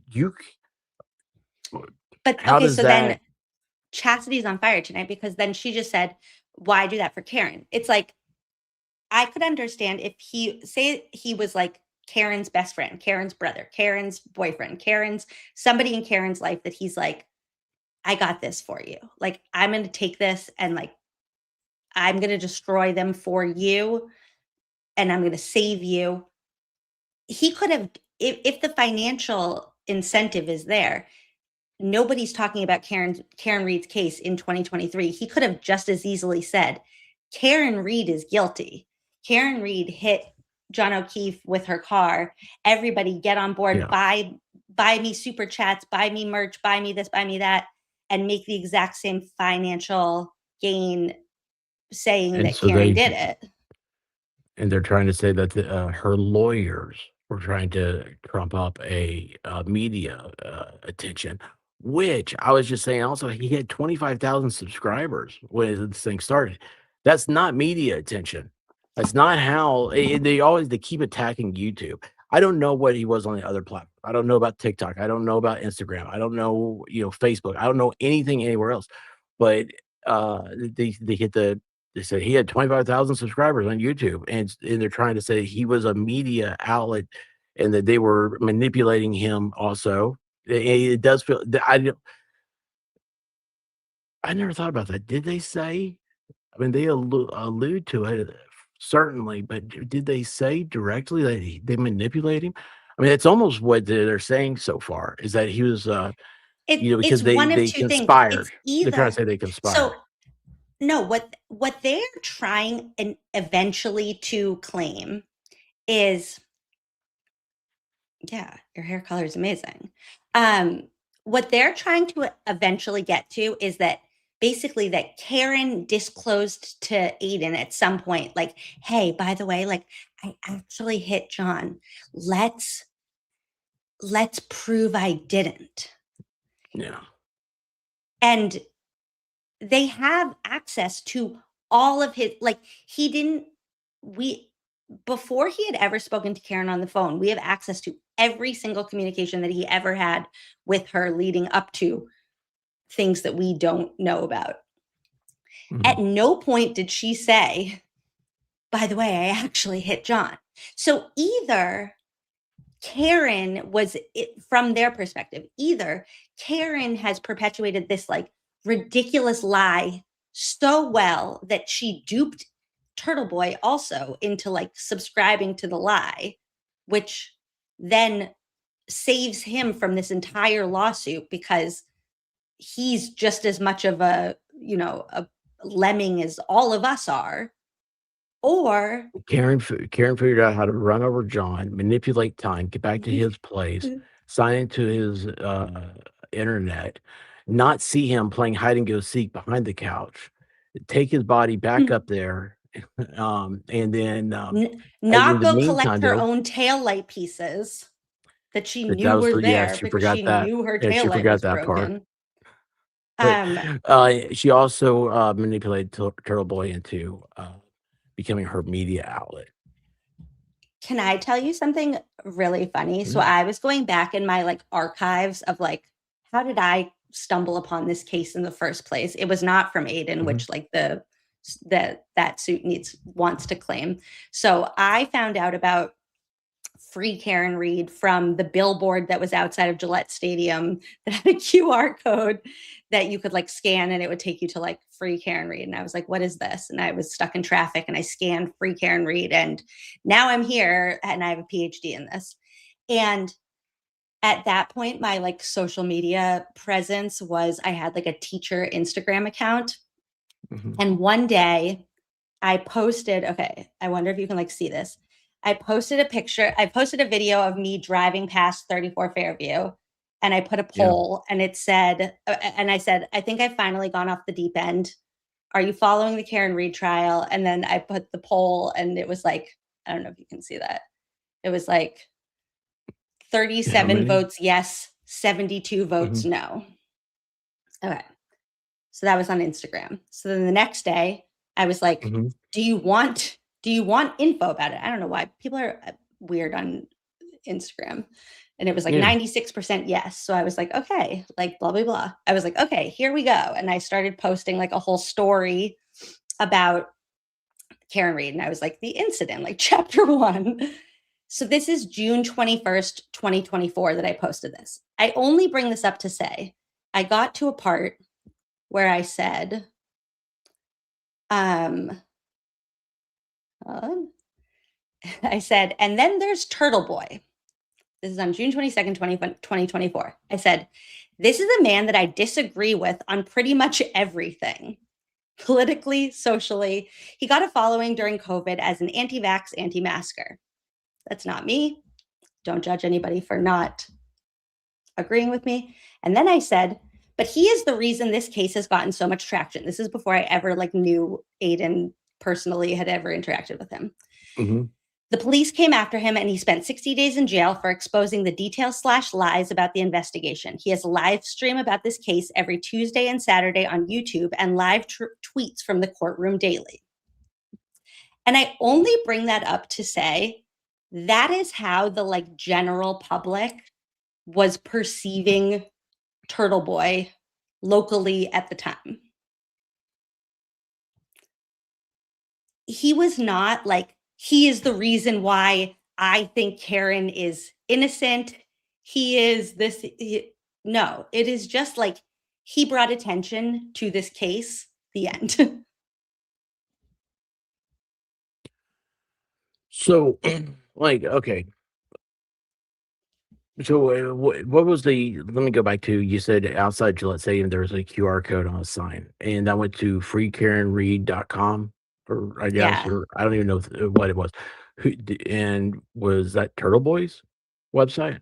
That was paid for by like, I feel like somebody in the chat must know like better than I do. This was before my time, obviously. It was like boots on the ground fundraised to get a billboard up. And then I think what actually ended up happening was the owner of they paid for like a month or something. And the owner of the billboard ended up being like so invested in the Karen Read case that he left it up for like until she was free, for free. Oh, wow. Wow. Yeah. So because it was up until and then what's really funny is the House defendants ended up buying a billboard like 2 billboards down from that outside of the McDonald's, like a smaller one, and they paid for like a month and then it was down at the end of the month. So then your only connection to Turtleboy and following stuff is just by curiosity. You stumbled across his coverage, right? Yeah. I scanned that QR code. I like Googled Karen Read. I spent like a day, and then I actually like went back through my like Google history because I was like trying to figure out like what my progression of this was. And I didn't like look it up again for like months. That was in like December. And then in like March, I had a bunch of Google. I must have like, I don't know what happened that day, but suddenly I was Googling like all these things. And then that's when I got hooked. It was like right before the first trial. And I made up my mind. I didn't listen. I ended up listening to Aidan's like YouTube shows once they were like podcasts on Spotify. Yeah. I didn't know half of what was going on. Like I didn't get any of the like inside jokes or any of the things and like nicknames. I didn't get any of that. I just knew what I heard in the trial that day. And I was like you started looking for watching the somebody to trial. confirm. Yeah. And then I was like looking for somebody to confirm like what I was feeling. Like I was like that, like Jen McCabe feels like she was lying. Like what's going on right now? So a former kindergarten teacher who is extremely creative and is at home, has all these creative energy ideas, and wants to is now a mother, and his attention is taken away from being able to express your creativity outside in public like traditionally you would do. You took your talents, you went to YouTube, you made shorts on what was happening in your community. Talents. Shocking. That Yeah. sounds so evil, And I made you know? parody videos.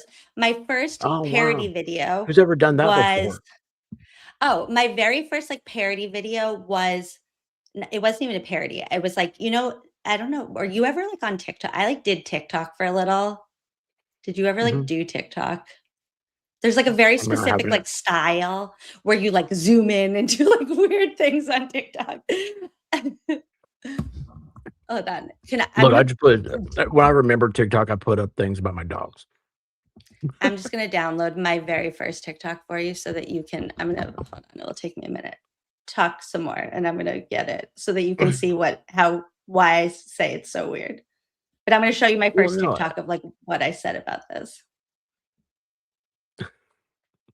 So okay, so your first thing you did when you were on TikTok, yeah, with Karen Read stuff. But I mean, how does anything what you're doing though? I mean, this is we're going back to defamation. We're sticking on defamation. I don't see where you defamed anything.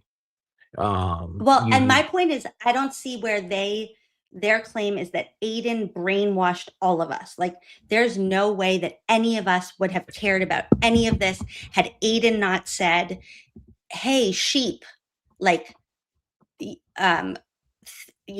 ruin Jen McCabe's life, and if you don't, like, I'll disown you." Okay, wait. I just posted at the bottom my. Remember this show Jury Duty, where the whole courtroom. Oh wait, hold on. Yep. There you go. Sorry. This was my. Hold on, I'll tell you the date. This was May.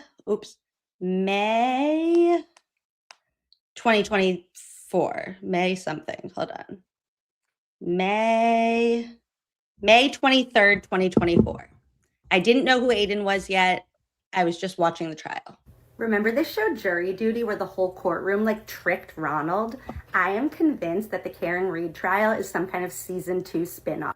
And Jen McCabe is secretly the defendant, but she has no idea.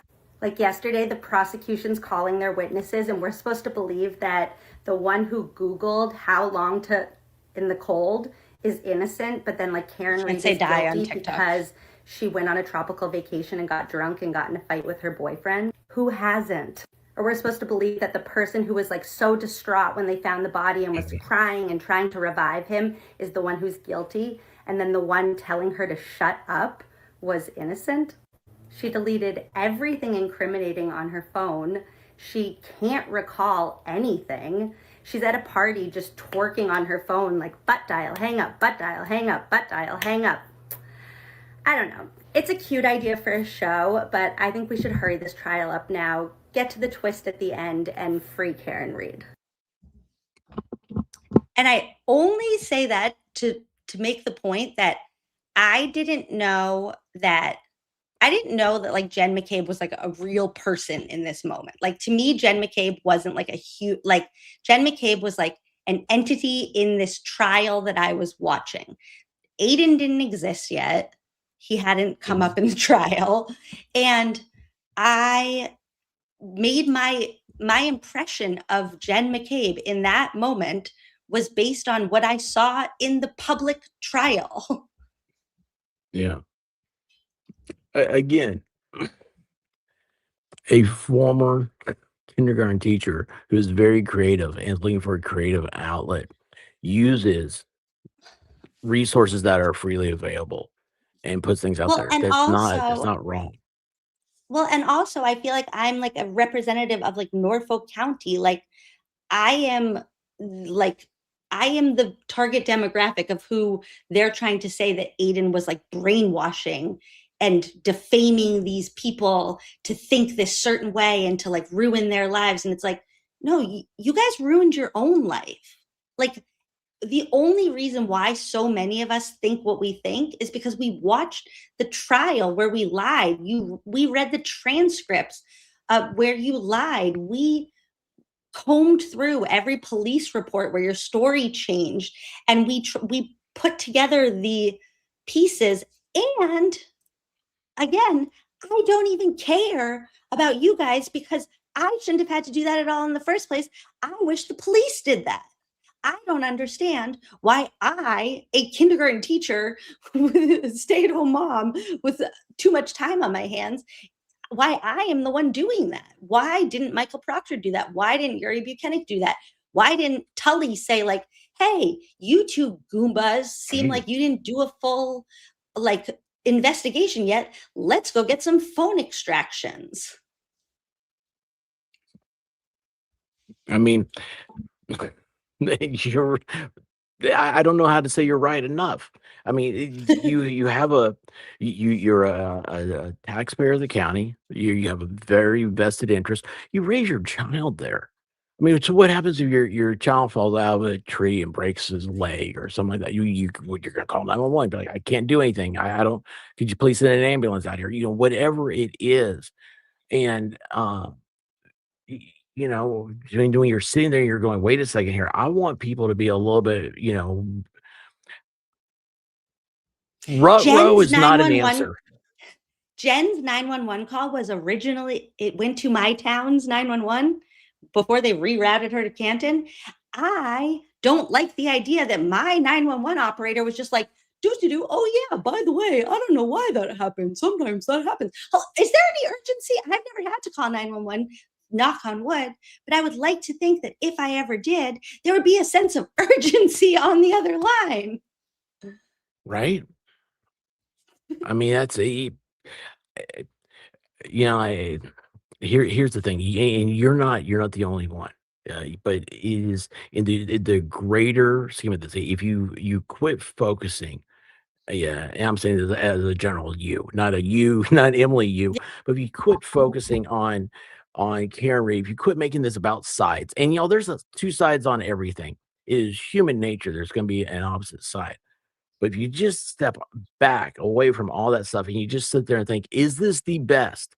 I have people that are anti Karen Reed, which it sounds so silly when you say it in a serious light.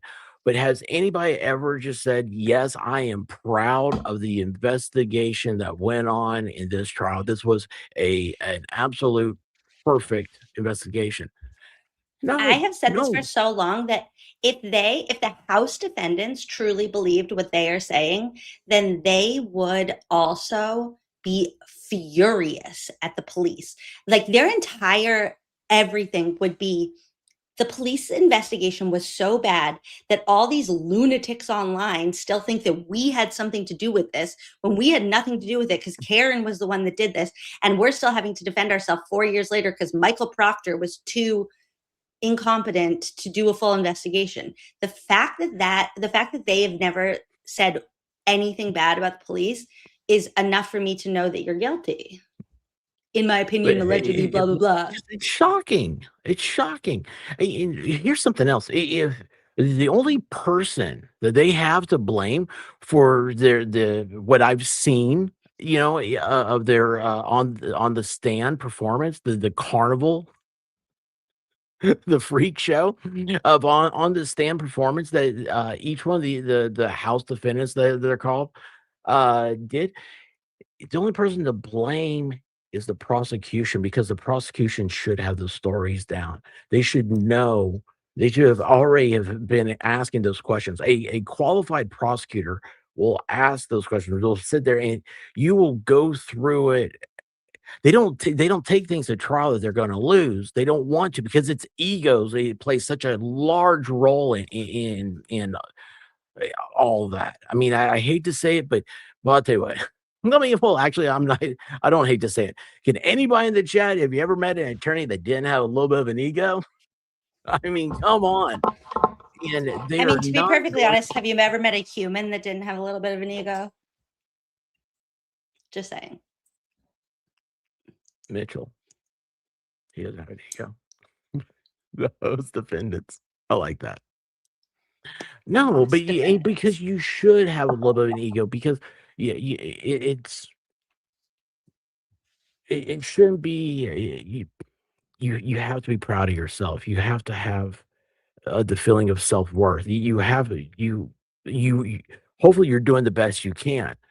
Yes, you should have a little bit, but you also like with Beyond the Tubes, you have to be able to check when you always talk about the dopamine problem. You get people that they want to go out there and they cause all this controversy and stuff because they got to get the views, because it builds up their dopamine addiction. You have to check egos the same way. But you know, Okay, but then to address the question, going back to like the filing, there is a difference then between what this lawsuit that you were just reading earlier is alleging, like legally, like that's going to end up costing Karen and Aidan each like $100,000+ to litigate. Yeah. There is a difference between intentionally defaming somebody and like having your feelings hurt.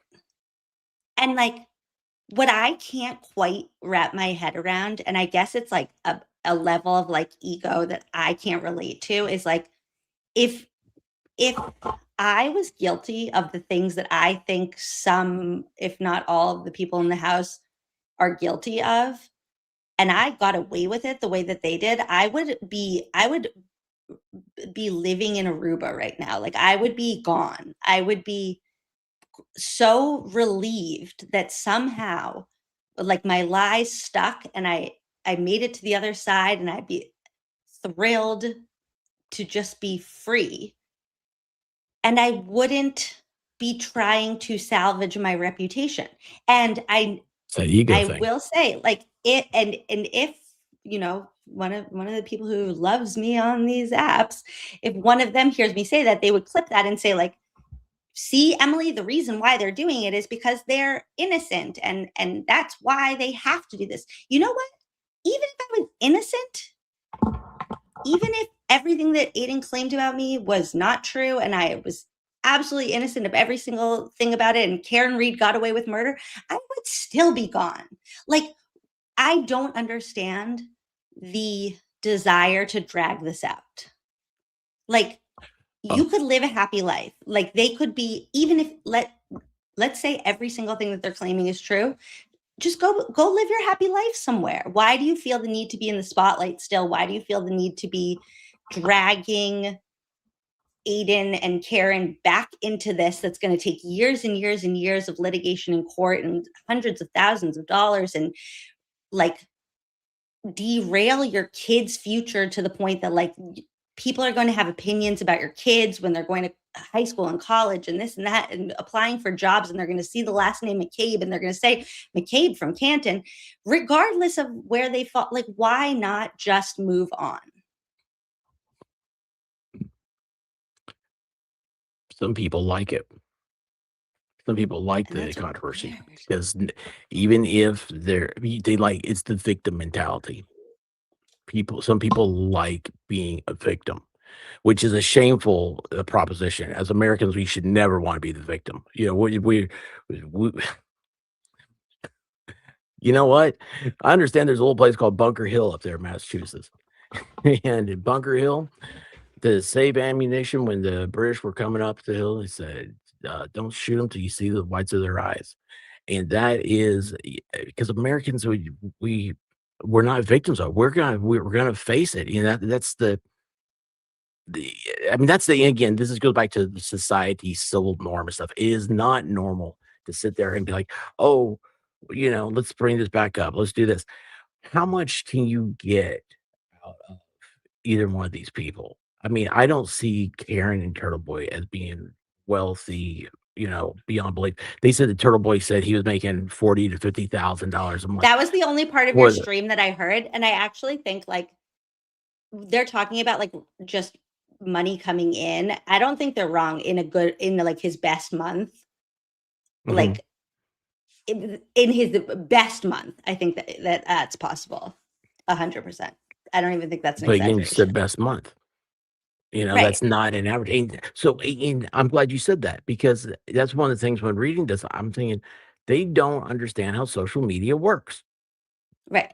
When they're writing this lawsuit, it's he said he makes this. So they're calculating that he makes what's that, 600,000 a year? No. I mean, I don't even think that's like an exaggeration. But also that's just money coming in, and then you're paying, you have expenses. It's like, that's like saying, oh, this clothing store has like all this money coming in. And it's like, right. But you also like pay your employees, and you pay your rent, and you pay your electricity bills, and you do this and you do that. It's like, he's an entire business. Like, that's not that absurd to me. That's not, he's not listen, I was talking doing some, who's probably making a ton more money is like lawyer, just talking about one of these filing. Like, how much people can make on YouTube just doing like, just existing. Some do. But also at the same time, it's it will turn on you. I was talking earlier about the creator, that umbrella guy. He got demonetized this past week because YouTube said he was the AI. The AI of YouTube said he was the AI, and he's got like 400,000 subscribers. And anyway, I was talking about him. He's just like a real person. He's just like a real person. Yeah. I've talked to. Yeah, I'm friends with him. I mean, not like friends, but I mean, like, yeah, he's a cool guy. He lives right down. He's Tennessee, and what's so great about him is his accent is like the most perfect classic Southern male accent, and like I just like, oh man, it's comforting to listen to him. It's ASMR, but he's got over like 400,000 subscribers. His rise to size and everything came from the Amber Heard Johnny Depp trial. And you know what? He doesn't talk about that anymore because the trial's over. So no matter how much money he made, I mean, I'm comparing like if Amber Heard and Johnny Depp was his big high watermark, then Karen Read is Turtleboy's high watermark. The trial is over. Karen Read will never go on trial again for murder of John O'Keefe. That's over. But so it can only last. There can only be so much more to talk about. And he's got his own trial, right, for witness intimidation.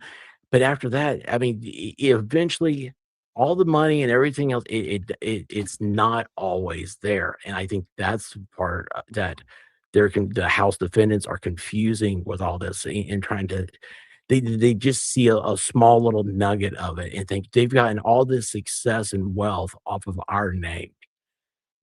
I don't know they have. I think they've also suffered a lot. I mean, everything Turtleboy. Well, okay, Turtleboy has not had suffer? a good relationship from what it looks like. Well, okay, and here's the thing though. Did they suffer because they are these innocent witnesses that just did the right thing and came forward? Or did they suffer because they got exposed for something that happened that they wish that nobody had ever found out about, and that they were going along happily for a year plus without anybody knowing about until Aidan came along. And if it hadn't been Aidan and it had been like a mainstream media, would their vitriol have been like, would they have the same approach of being like, you're not allowed to like tell people what we did? Or was it just because Aidan was like digging deeper than what like WCVB would have done? So Aiden's part of the it's the new media. You know, I mean, we all are over here. Nobody expected. I mean, YouTube is a fabulous and fascinating experiment. You know, it is a great way to get your voice out, be able to vent your creative your creativity like you do. I have nothing. I have nothing but a mouth and a pair of sunglasses. But you know, it's an amazing platform. But it allows for people that would Aiden have been hired by the local news? Would he even want that? You know, No, he does he wouldn't. fit into that? No, No, and he because doesn't he want is that. he's an And I entrepreneur. don't He's think, a and like the people don't want that. The people want his journalism the way that it is. And like, I do see it as journalism. I do see that like he's not reporting things there. It's been very rare that there's been something that we look back on now that we're like, whoa, you were like way off. The closest I can even think of is like very little details where he was like, oh, like Brian Albert Jr. was like dating Julie Nagel. And now we're like, oh no, they were friends.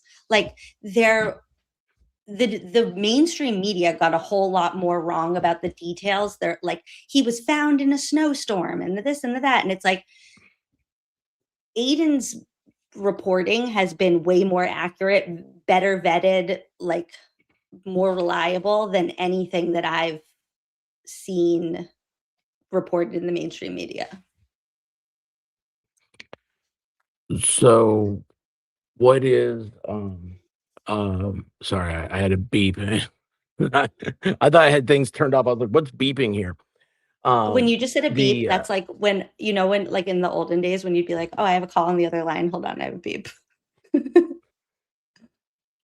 I don't even know how to. I have call waiting. Well, I don't talk on the phone ever.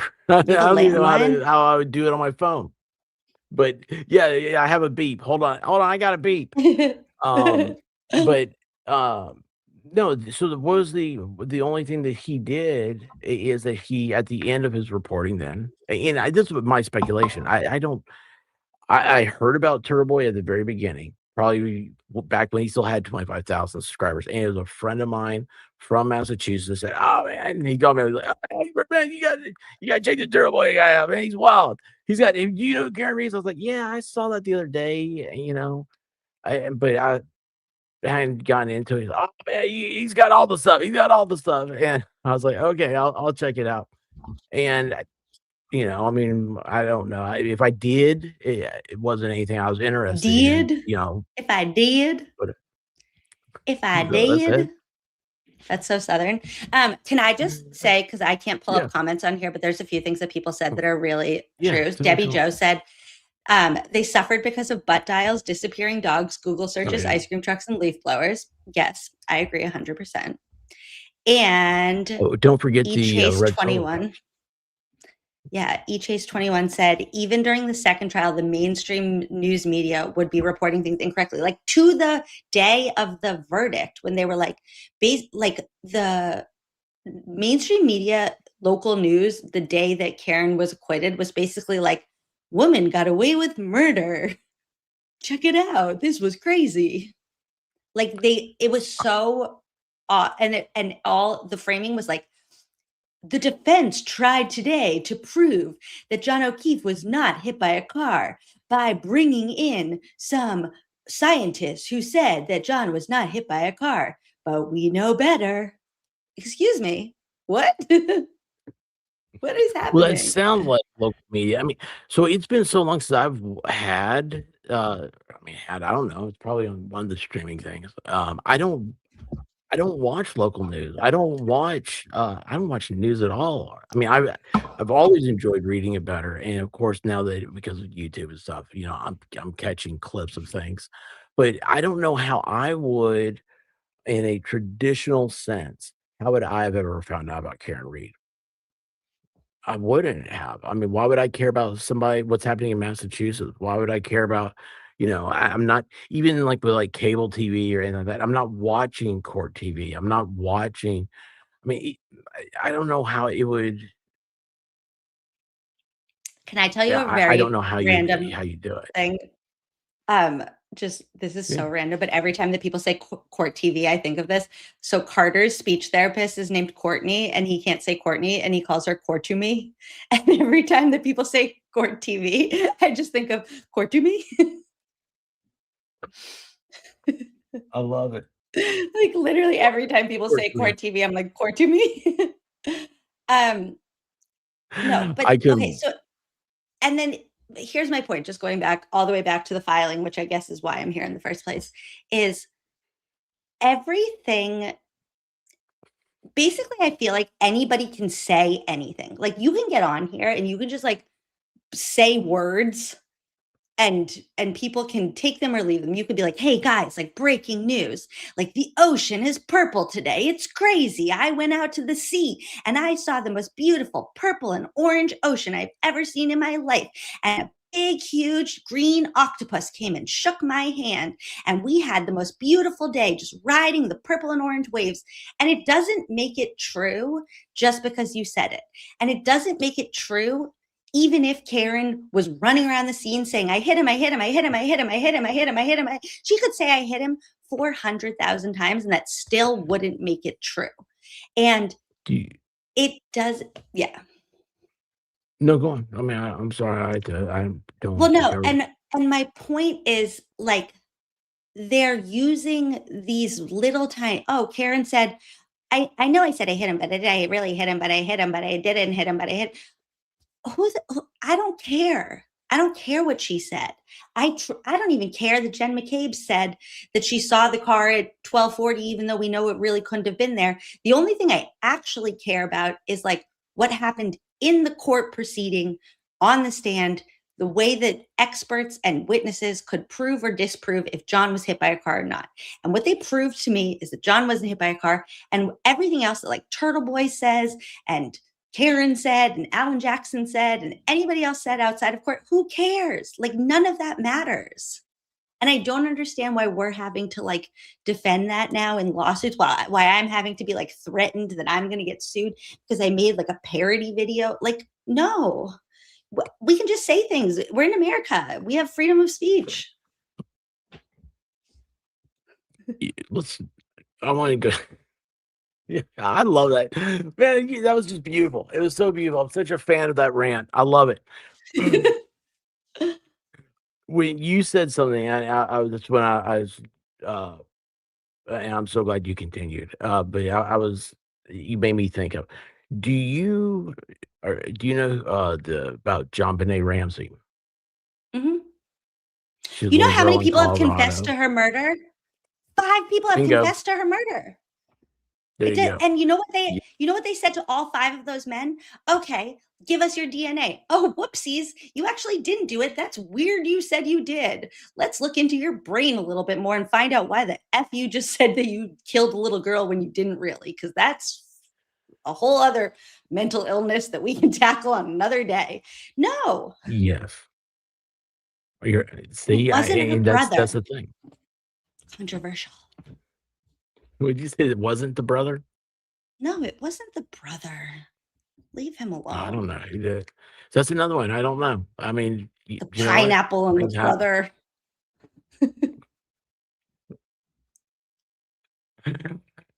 But that's the thing. See, that you were talking about Karen Reed saying, okay, so you didn't care if she runs around saying I did it, which that was not proven, but still, even if she did, doesn't mean she did, because we have 5 people say they all did, killed John Bonet.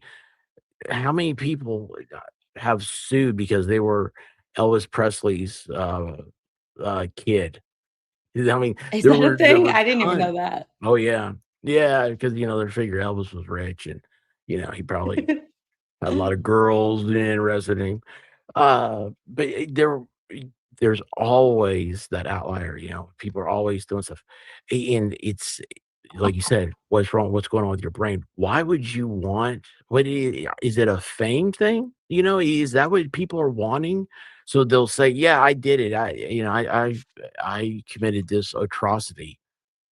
No, I mean, there's just something wrong with there them. so there is a ton of research into false confessions in terms of like, um, if somebody is already being pursued as the, um, perpetrator, like why they would confess. So there's like, 16-year-olds that they like lock in a room and say like, you can't see your parents until you just tell us what happened. Everything that happened with Richard Allen. Like Yeah. I believe, and I think that most smart people do, that like Richard Allen was coerced and forced into false confessions medically and emotionally.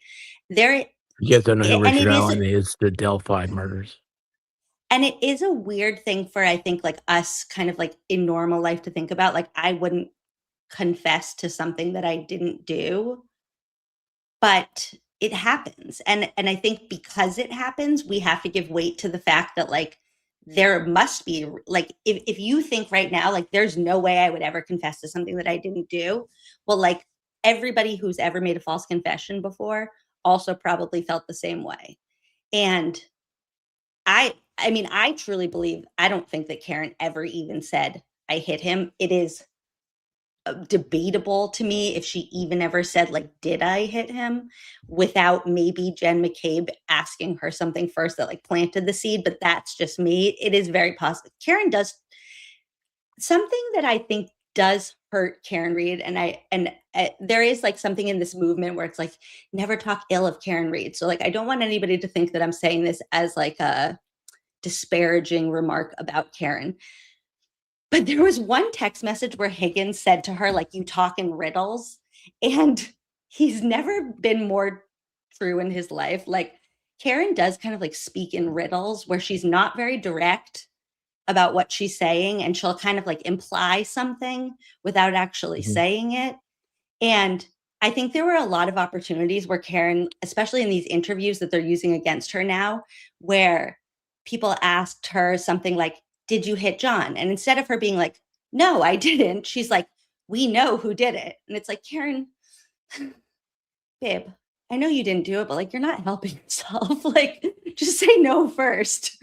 Like, why are we Well, talking like that? But then the more you listen to her, the more you realize that is just kind of how she talks. And that's it is what it is.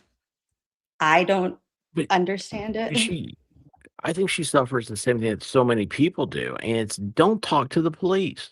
Well, You have a constitutional right to keep quiet, because you don't know what happened until a lawyer tells you what happened. And I know that sounds so absurd to everybody, but it is the truth, because you'll sit there and you'll say, "Oh, well, this happened," and then you start hearing other people talk to you, and then you're like, well, "Wait a second, did it happen like that, or did?" And you do not know. You will actually not know what you did. And it is I know this sounds ridiculous. I know how bad I sound, but it is you do not know what you did until a lawyer tells you what, and that's why we have the right to representation. It's such a it's no country has it like we do. It's just I don't know. Her talking in riddles. Well, that's not a good thing to people that don't understand her speech patterns. I mean, I don't Lawyers. understand it sometimes, but it doesn't make but I know enough to But be you like, understood everything Alan Jackson said. well, and I kind of like understood the science behind the crime enough. I know, Baker, I to was know thinking the that like same thing, but I didn't say it. I didn't say it, Baker. but I sorry, there this light just fell and now it's freaking me out. But I feel like I understood like the science behind John's injuries and everything enough to be like, I actually like, Karen, can you just like be quiet and go away for a second? Because this is not about you anymore. You didn't do this. And like, that's just me. I think she felt like she needed to like defend herself and she needed to tell her story. I don't know that she did that as effectively as she was like hoping that she would have, but that's neither here nor there at this point. They're using it all against her.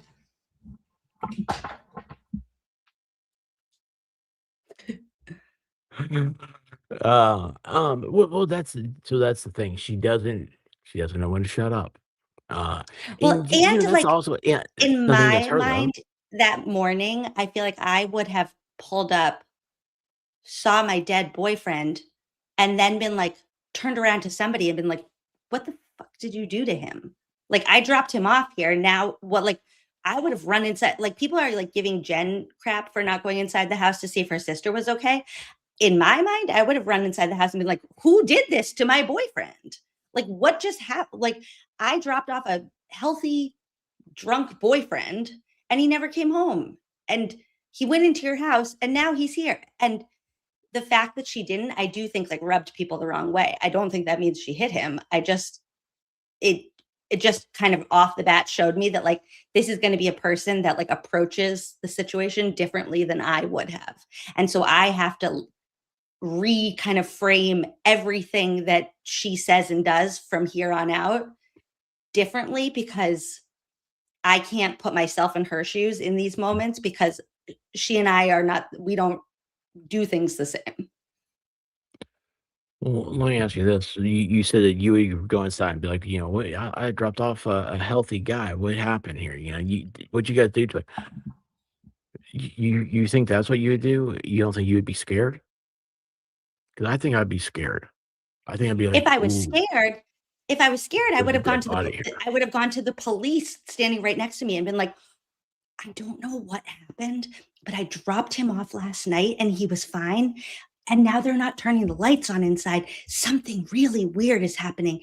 This is freaking me out. Like, that's, if I was scared, yes, 100%. That's what I would do. Thank goodness the police are here. Like, yeah. And I only say that not to say that like anything that she did was like nefarious, but because the way that she acted that morning just showed me that like, this is a person I don't relate to. Like, the same way that like, I also don't relate to like Brian Higgins and Brian Albert. I don't like go to the bar and wrestle my friends. So like, when I look at their actions, I have to kind of like reframe them as like, I wouldn't act like that. So like, the fact that they would, I have to kind of like zoom out and not try to like put myself in their shoes and be like, what would I have done? I have to like look at them objectively and be like, okay, like what's going, I'm an observer. I'm not putting myself into your shoes, because like, I don't do what you do. I don't play grab ass with my friends at the bar, but like you do. So like, you do you. That's a perfect answer. I just, because I really, this is the first time I ever thought about, why wouldn't you be scared? Hold on. What Ghost 13 just one? said, I had never even thought of that. That's crazy. That's probably why Good put her in the cop car, so she wouldn't do exactly that.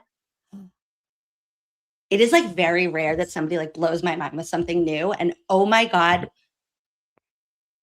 Yes. Hold on, what are you talking about? Okay. Here? Who's Good? Help me out. Okay. Like, I just remember for enough information past. Am I allowed to wait? Can I defame police officers? I forget who I'm allowed to talk shit about and who I can't. So Sergeant Good is a Canton police officer. You're not intentionally defaming anybody. Just tell me who these people are. Tell me what's going on. I'm about to intentionally defame Sergeant Good. Come at me, Goody.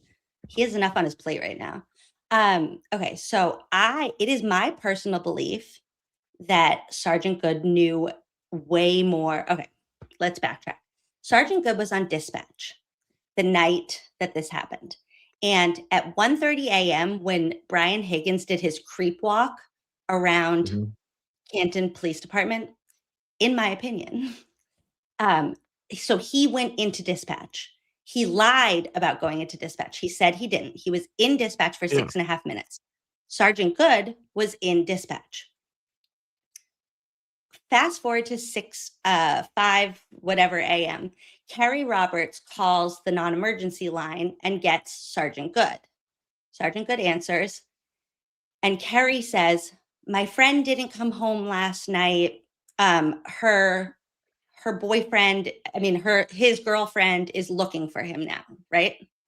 I was just wondering if you picked up anybody by the name of John O'Keefe, like if he, was drunk and got arrested, or if he's in a ambulance or something, if anything happened." And Good is like, "No, like I don't see anything." And Carrie says, "Yeah, they were all at like a blizzard party." And then Good says, "I know, I couldn't go. I was stuck here." How do you know about the blizzard party, sir? Okay, so there's that. Then they all show up at the scene. Who knows what Brian Higgins said to Good when he went in for 6.5 minutes and had a conversation with him. But Good is like the third officer at the scene. It goes like Saraf, somebody, that other doofy guy. Who's that doofy guy? Whatever, the one guy who has the hair still. Saraf, guy who has hair, and then Good. And the young There are guy, a lot of what bald is his men up there. name? What is that one guy's name who still has hair? I have faith in him. I feel like they lose their hair as they tell more lies. Mulaney, thank you. Ghost 13 is on fire tonight. You can tell I don't tell lies.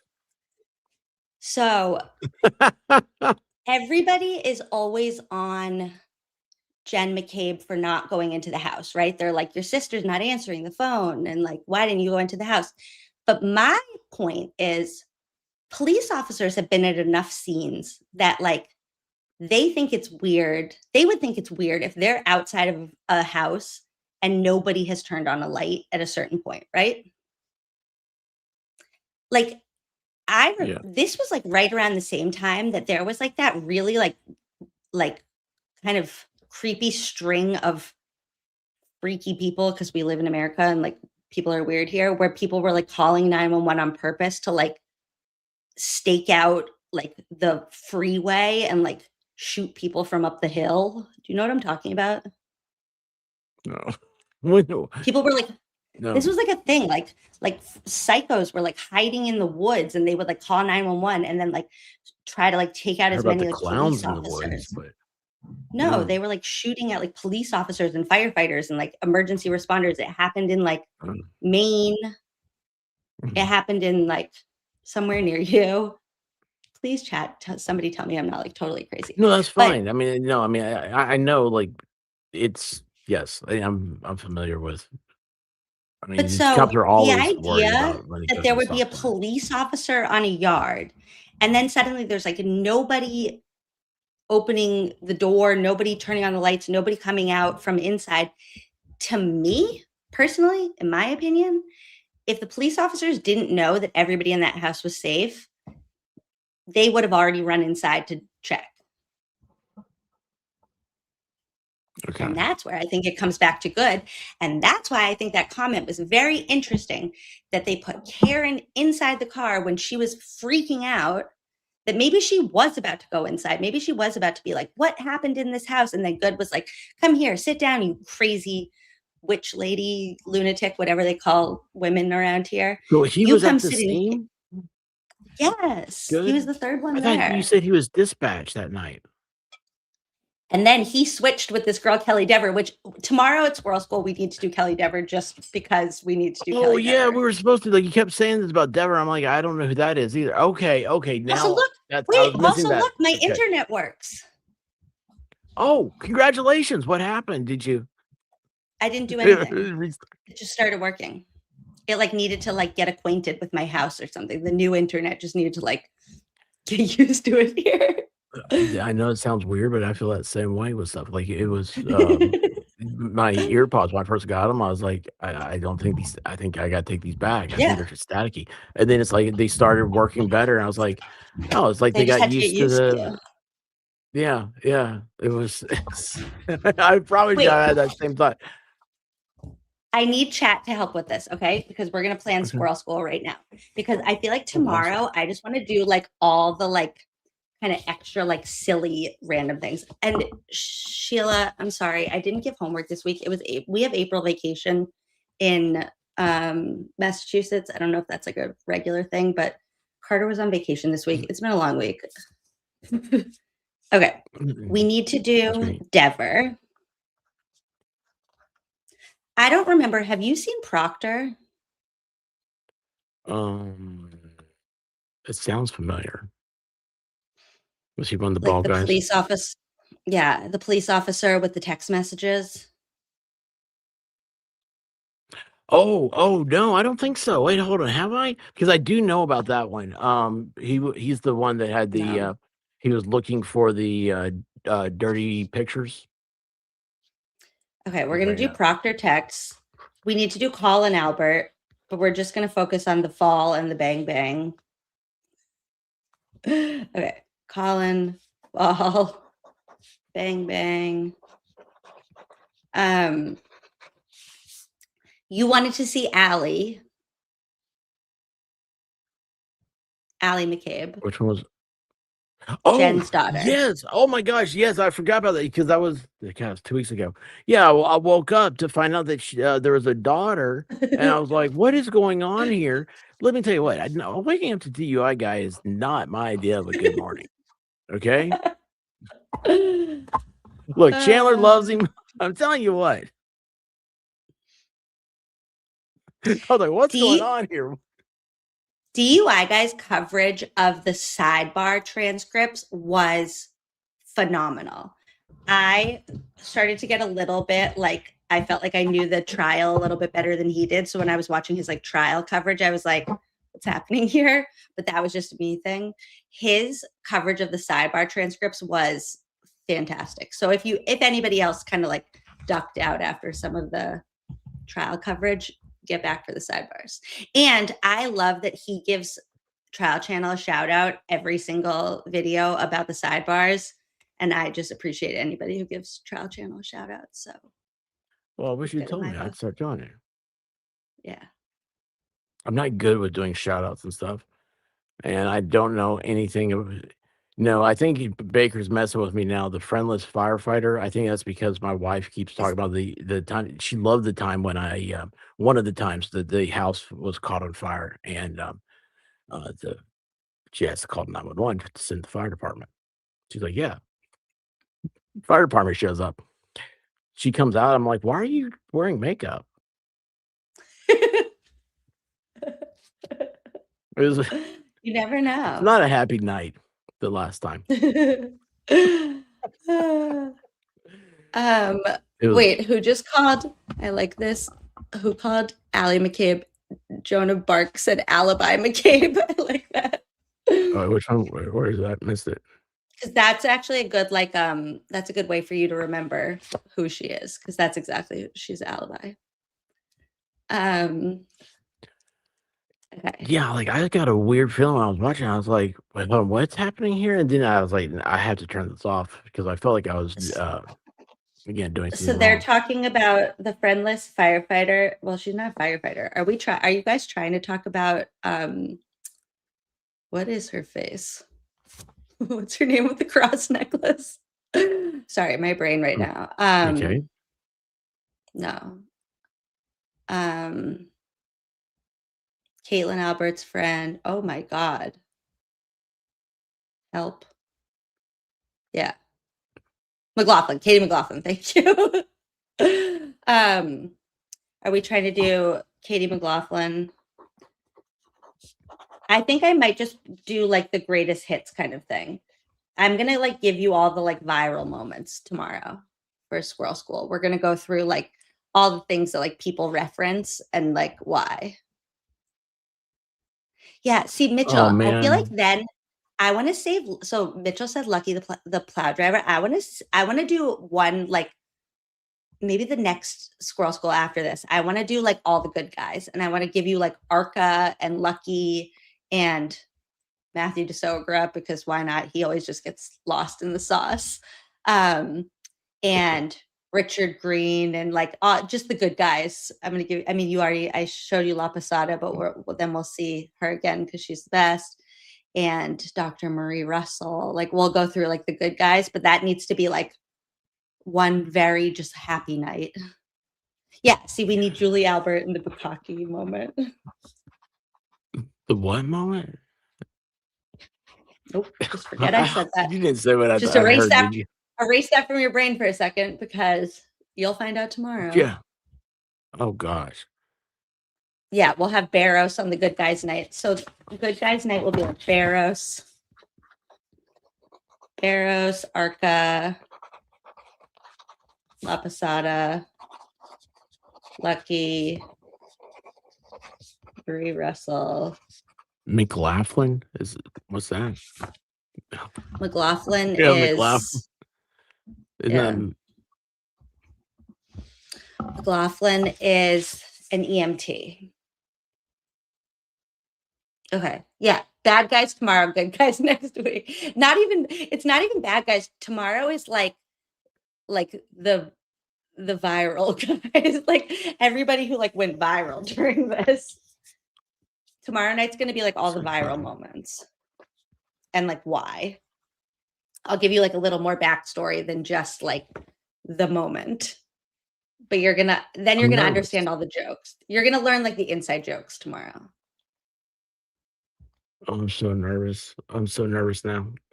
Admitting to I'm gonna have to hating get some more Gennady, paper. That's such a good It is moment. intimidating. Like it's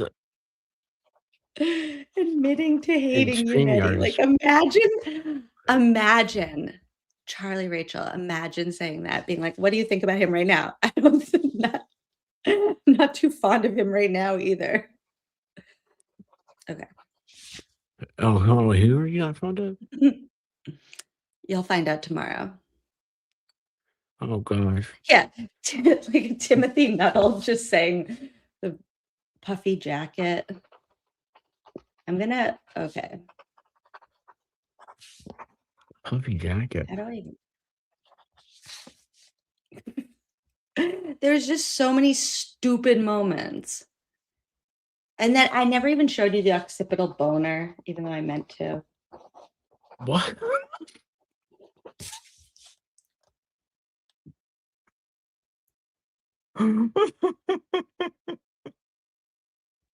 Amy asked when you'll finish the court filing.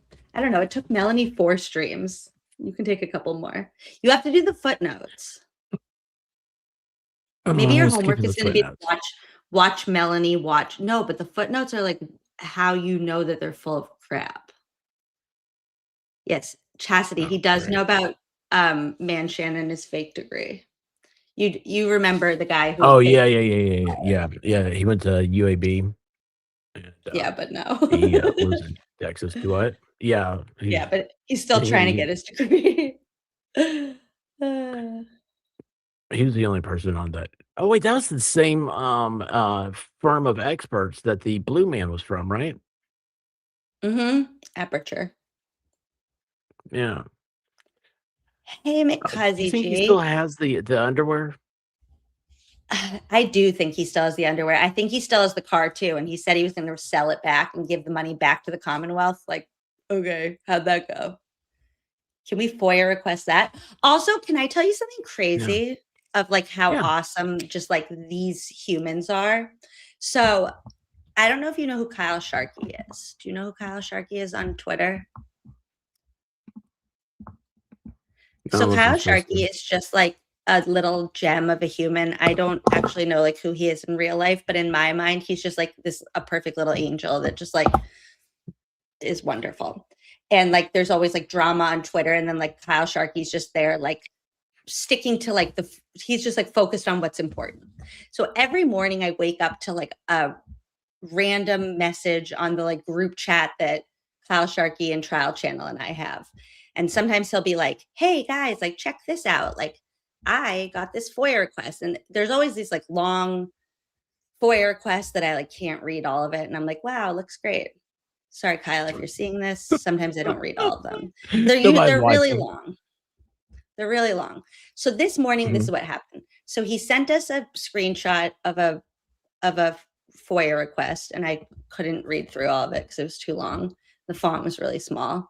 But then Child Channel was like asking some questions, and I was like, oh, maybe this is like, and so it basically, the point was that FOIA request was asking for $1,450 to like provide him with that information.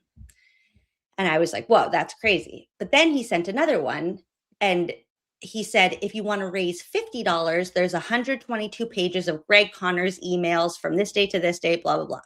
And I was about to be like, I'll just pay $50 for that. Like, I would be interested in seeing that. But then I was kind of like, I already pay Norfolk County all my tax dollars anyways, and I already don't like what they're doing with it. And that kind of pisses me off. So then I said to him, I'm happy to do that. I just have a feeling lately that we're not going to get anything helpful from a FOIA request. Like, they're basically going to like withhold everything from us. And then he was like, I'll leave it in your hands. He said, post it if you want and see if anybody wants to give a few bucks, tag your Venmo and go from there. And I was like, okay, like that's not a bad idea. Like if other people want to contribute to the $50. So I posted the screenshot of that FOIA request that was asking for $50. And I was like, if anybody wants to throw in, okay, I'm going to just read the post word for word so you can hear how awesome these people are. So I said, I don't love the idea of giving Norfolk County any more money, but since people have been asking about some of these FOIA requests, if you want to contribute a few bucks to the FOIA fund, here's my Venmo, here's my Cash App. Thank you, Kyle Sharkey. Can I show you what my Venmo is at now for people contributing to FOIA requests? Can you see that? Wow. That's $641 that people have contributed to getting FOIA requests.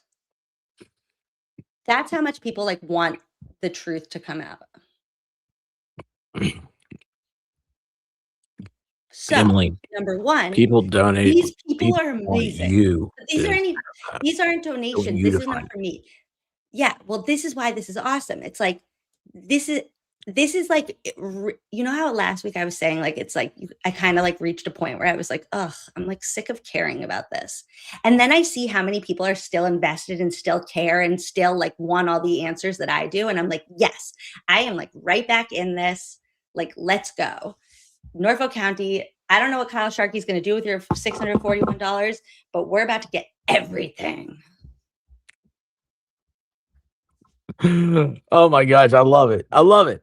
But I do say in chat, I mean, I think chat will agree, or tell me if I'm wrong.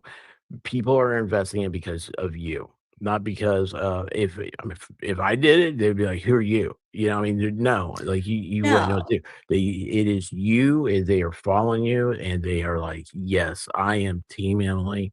Let's do this." And it is a that's just what I've always noticed about people on the tubes. Like they believe in you. If you made a request and they believe in you, and I think you are underselling yourself by saying that it was just they just want to know, and if they just wanted to know, they could have done it at any time.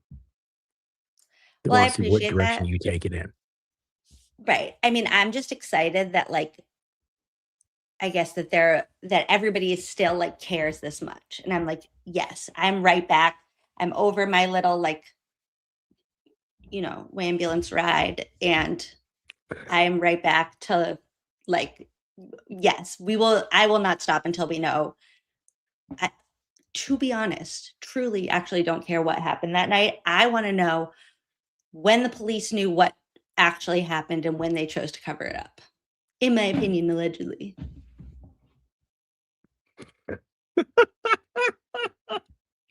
I love. Well, this is a girl that was in the school. You're the school paper. You're a writer for the school paper stuff. You've probably taken classes on defamation and all this stuff. You know this stuff. You're not doing anything wrong, and you know it. It's. I went to a liberal Don't. arts school. They actually didn't teach us that stuff, but probably eventually, if I had pursued it as a career, they might have taught me. I took a class. Actually, you want to know something crazy? I don't know why I need to go to bed. I'm just now ping-ponging. I took a class in college, like a 4-credit, like full English class called The Changing Genres of Erotica, where we had to analyze the way that like pornography changed throughout the years. That was what they didn't teach us about defamation. That was what we analyzed. I had to like go to the library and like check out like a little lunchbox that had like a video cassette in it. I had to like go to like my own personal TV and watch like pornography throughout the years. It was so weird. It was like actually changing genres of erotica. It was also my lowest grade.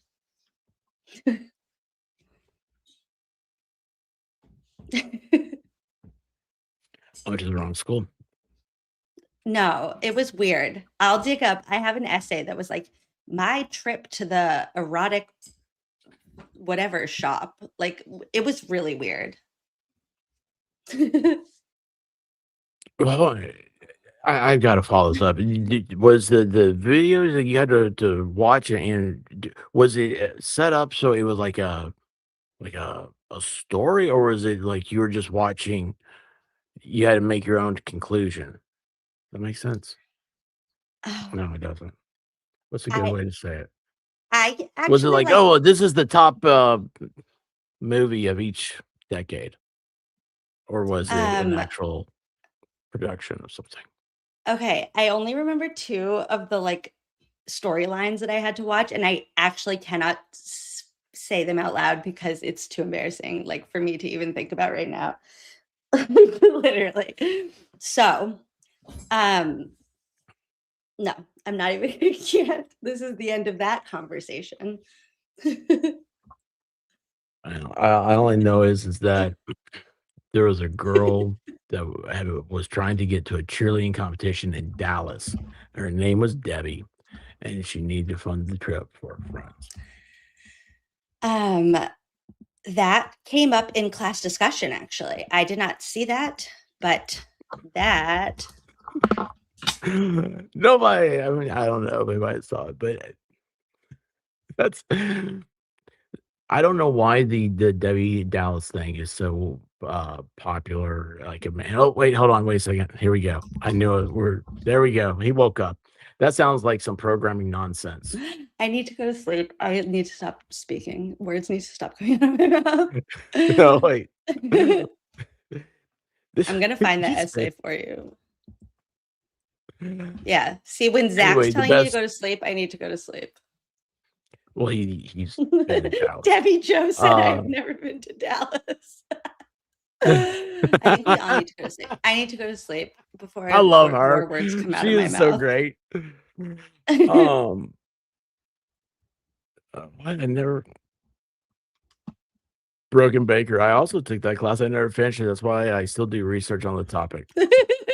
So bad. Okay. I need to go to bed. No, it's yeah, it's well. I'm gonna find that essay though for tomorrow. Does that mean something to somebody? Because see, that's where Baker has to stay when he gets here. That's his tent. Okay, I need to go to sleep. My eyes are literally closing. Well, hey, thanks for coming on. I'm gonna go ahead and you're amazing as always. I'm glad to know there's Squirrel School going on tomorrow. I did not. Let's keep Emily on the show and throw Zach to bed. I'm trying to find the essay though, for real. If I find it, then I'll stay. Holloway, I want to see this essay. You have to read it. It's not a. That's why I have to wait till it's on my channel. I can screen share. Anyway, listen. Thanks so much. You're the best, and I never see the. I did stuff you're just talking find. about. Like, Hold on. Here's proof. you keep your stuff from college. This real? I have like Is in it my really? old email. Hold on. I just searched for, just to prove that this is true. I just searched for erotica in my in my old email, and this is put that up. This is a conversation from my like G chat with my best friend, and she said, Really important question. What was the sex class we took at Rochester? What was it called? Changing genres of erotica. Yes. And then our teacher's name was Bleish. And I said it was. And she said, you rock. And I said, I know, I really do. When it was Bleish, I thought that said bleach. And I was like, oh, well, maybe that's positive here. Thank you. And thank you for answering the bat signal that everybody sent your way. So I'm sorry I took you away from the actual filing, but I would like to reframe your mindset before you go forward on it, for you to truly understand that these people are absolutely full of so much shit. In my opinion, blah, blah, blah, don't sue me. I mean, well, first of all, you got just the stupid. Sorry, you're a kindergarten teacher. You're a mom, and you're trying to get a creative outlet going, and for something that's in your town. When I first met you, you were like, I drove past the courthouse like every day because it's on my route, and it's like, okay. I mean, like, I have no idea what any of this stuff means, and this is how can you not be? You are that concerned citizen. It is not. There's what's defamatory. I don't care about their That reputations. They can live however they want to live. It literally has no impact on me whatsoever. What does have an impact on me is the way that the police handle things, and that's all I really care about. yeah, it absolutely does. Absolutely does. So, all right. Good night. I'm Thank you. excited Good for night, school everybody. tomorrow. You're the best. World School tomorrow. Emily C's challenge 9:15. Amy, I will go back. And, I was reading the comments a lot just because this man doesn't put them up the same way that other people do. I know you get distracted. I'm glad you didn't. Good night. You're the best. That's it. I'm in it. Good night, everybody.